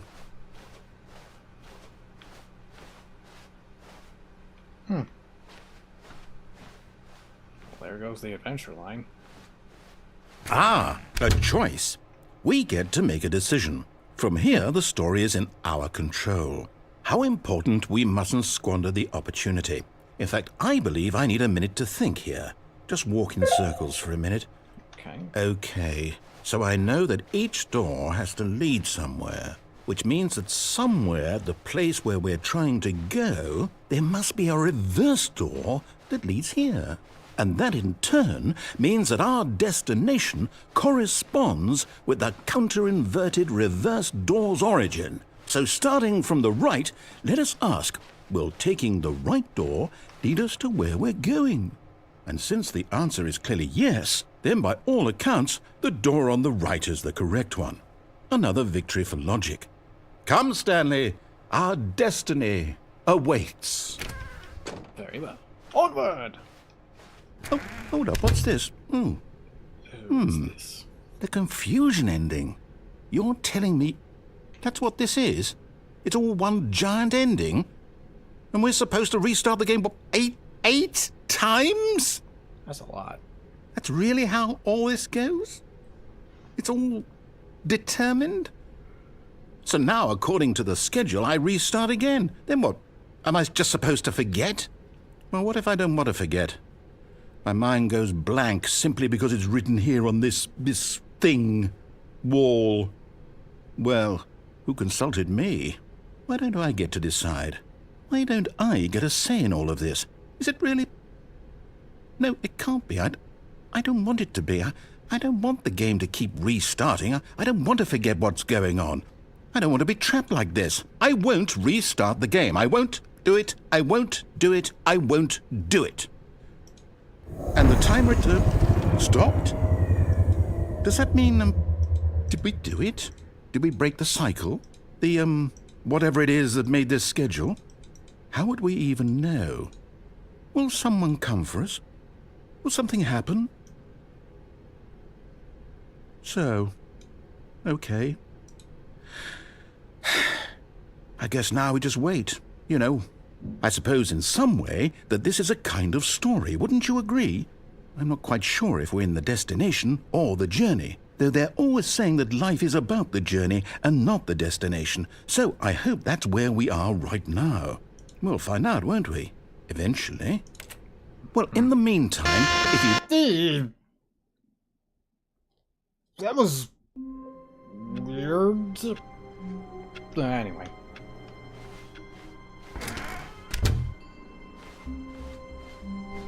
When Stanley came to a set of 2 open doors, he entered the door on his left. Let's see how fast I can get through this. Reboot the game. Yet there was not a single person here either. Feeling a wave of disbelief, Stanley decided to go up to his boss's. Coming to a staircase, Stanley walked upstairs to his boss's office.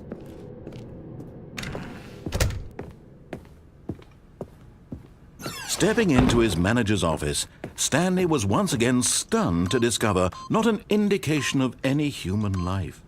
Stanley was in such a rush to get through the story as quickly as possible, he didn't even have a single minute.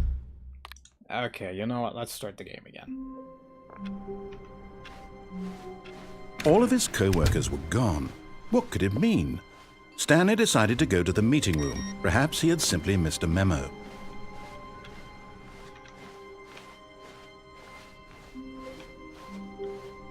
When Stanley came to a set of 2 open doors, he entered the door on his left.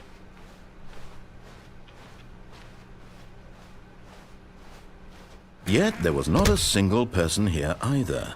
Feeling a wave of disbelief, Stanley decided to go up to his boss's. Coming to a staircase, Stanley walked upstairs to his boss's office.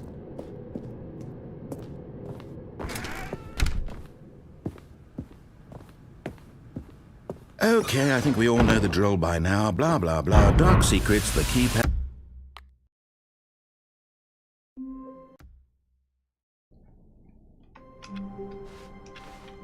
How long was I sitting there? Okay, let's see if we can get the short hauls again.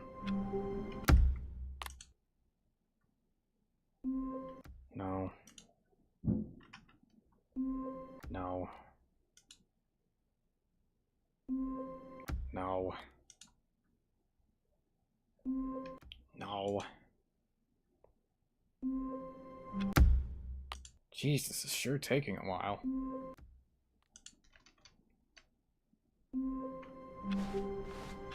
All of his all of his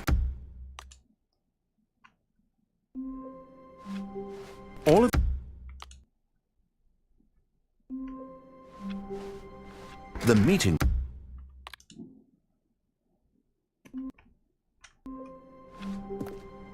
All of his wait.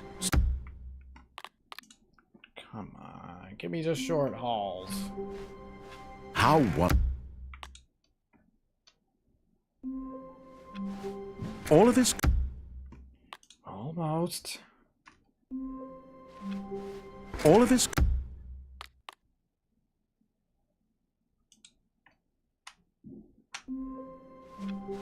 how what?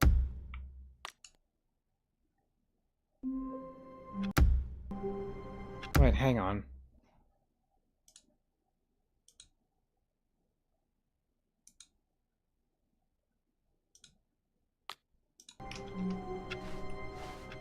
Someone was following Stanley. He was sure of it.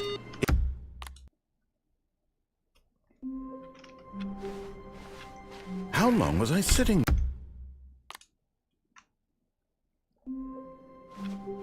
All of his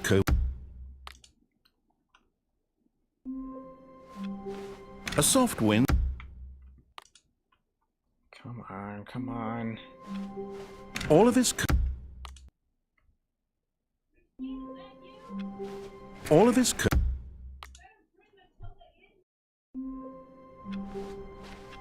all of his co-workers. All of his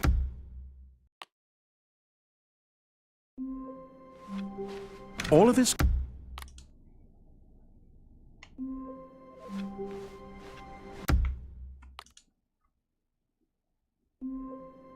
all of his co-workers were gone. The blue room? All of his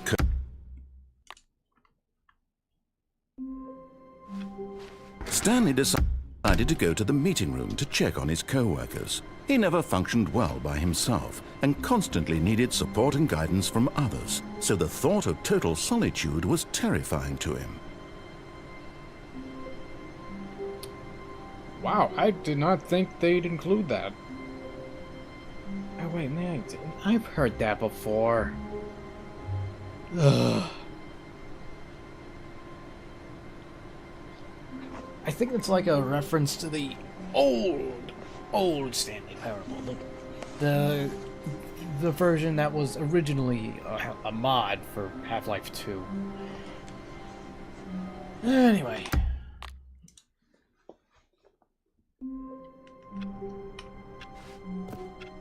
Just a step. All of his Come on, give me the short hauls. All of his short hauls. all of it already. Stanley All of his... All of his...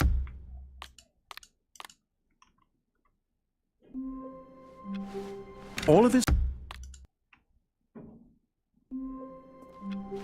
All of his...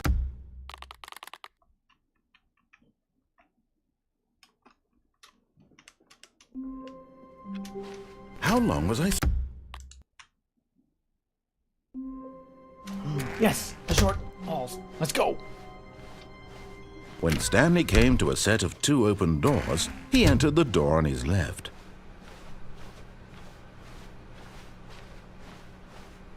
Yet there was not a single person here either. Feeling a wave of disbelief, Stanley decided to go up to his boss's office. Coming to a staircase, Stanley walked upstairs to his boss's office.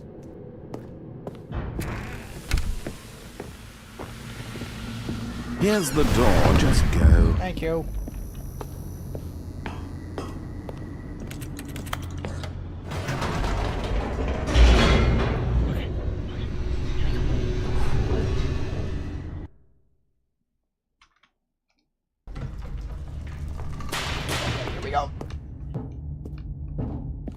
Stanley walked straight ahead through the large door that read Mind Control Facility.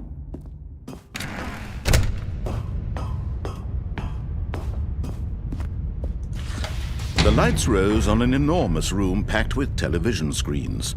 What horrible secret did this place hold? Stanley thought to himself. Did he have the strength to find out?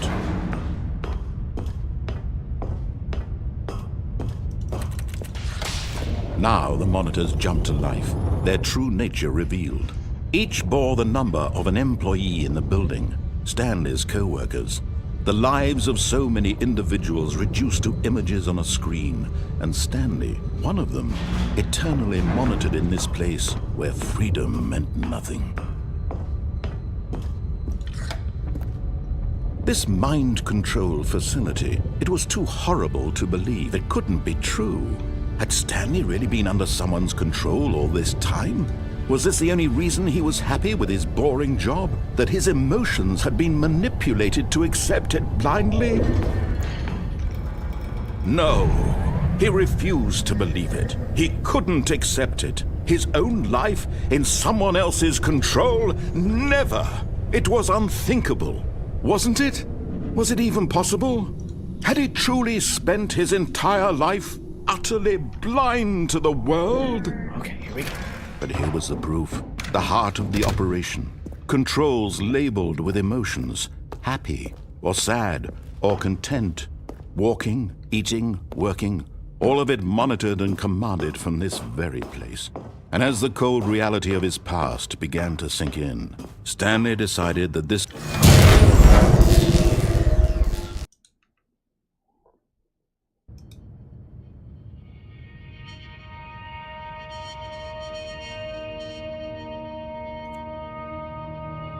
blackness, and a rising chill of uncertainty.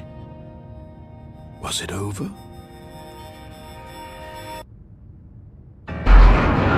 Yes! He had won! He had defeated the machine, unshackled himself from someone else's command. Freedom was mere moments away.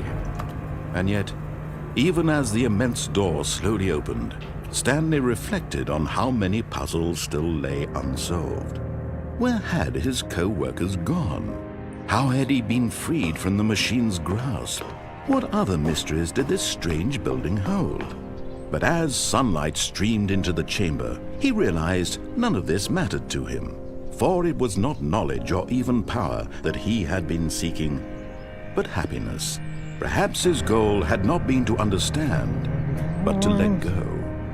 No longer would anyone tell him where to go, what to do, or how to feel. Whatever life he lives, it will be his. And that was all he needed to know. It was perhaps the only thing worth knowing. Stanley stepped through the open door. Stanley felt the cool breeze upon his skin, the feeling of liberation, the immense possibility of the new path before him. This was exactly the way, right now, that things were meant to happen. And Stanley was happy.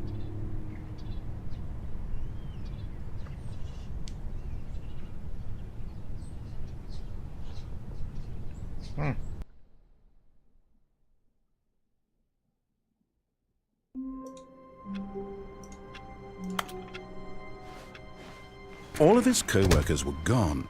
What could it mean? Stanley decided to go to the meeting room. Perhaps he had simply missed a memo.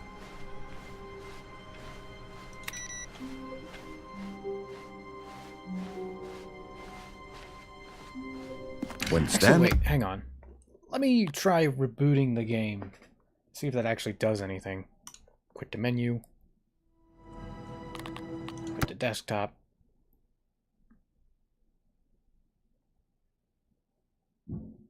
And we'll restart the game.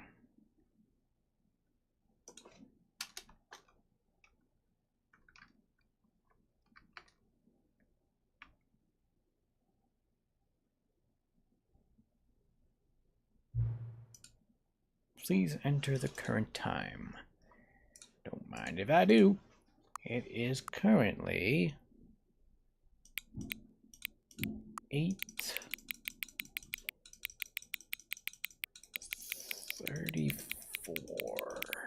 Oh, there we go.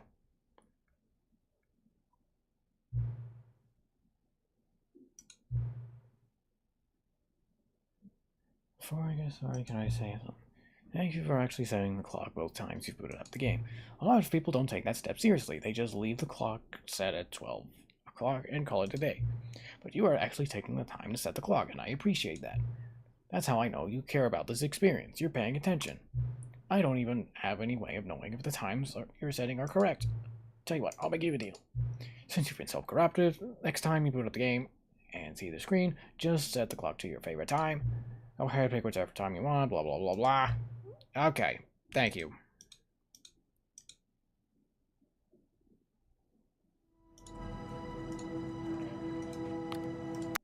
Okay, let's actually boot up the game another time.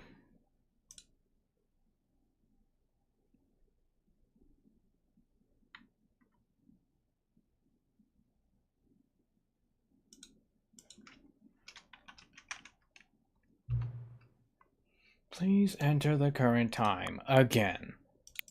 Okay, it is now 8. Let's see.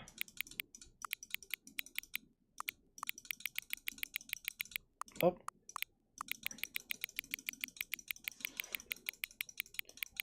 $36. Confirm.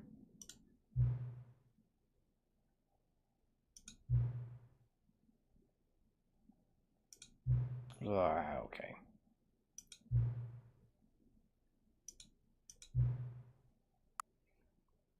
How accurate is 8:36 p.m.? Accurate.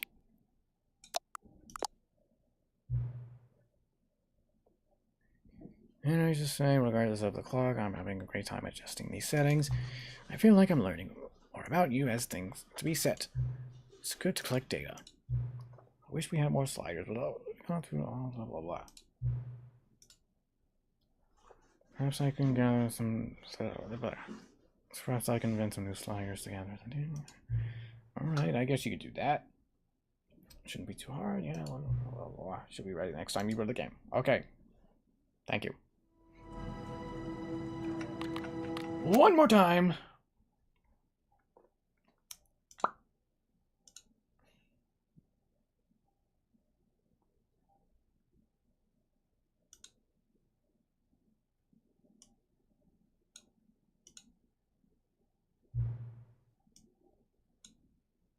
Please adjust the slider until the computer is barely visible.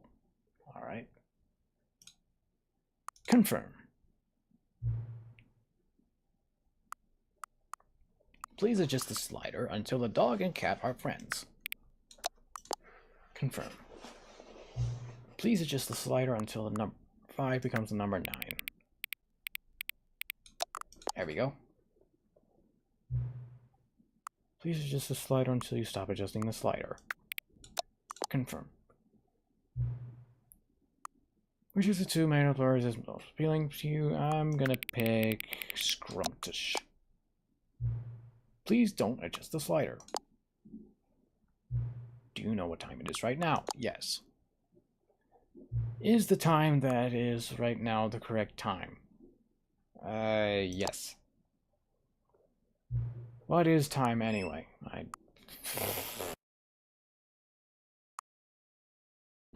Heck if I knew. I don't know what to put here. Yes. Is there anything about yourself that you haven't told me? Yes, a lot of things. Help. Yes.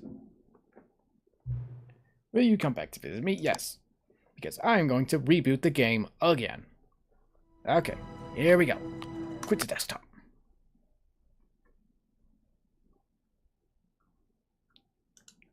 Play.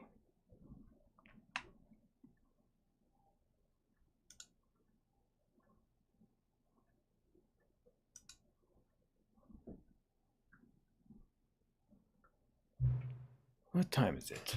Does anyone really truly know? Of course they don't. Nobody knows anything.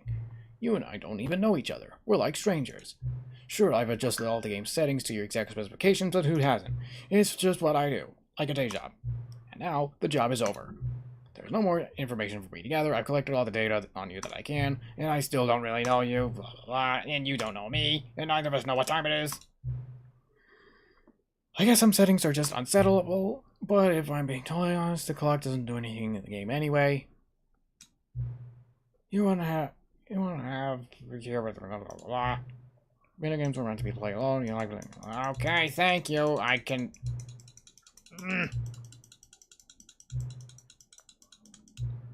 How long is this opening? I don't know. Yeah, he's definitely ignoring.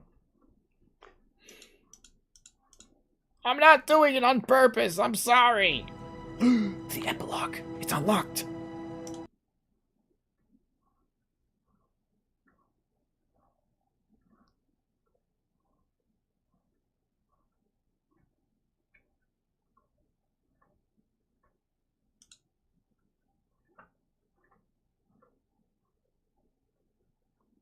Many, many years later.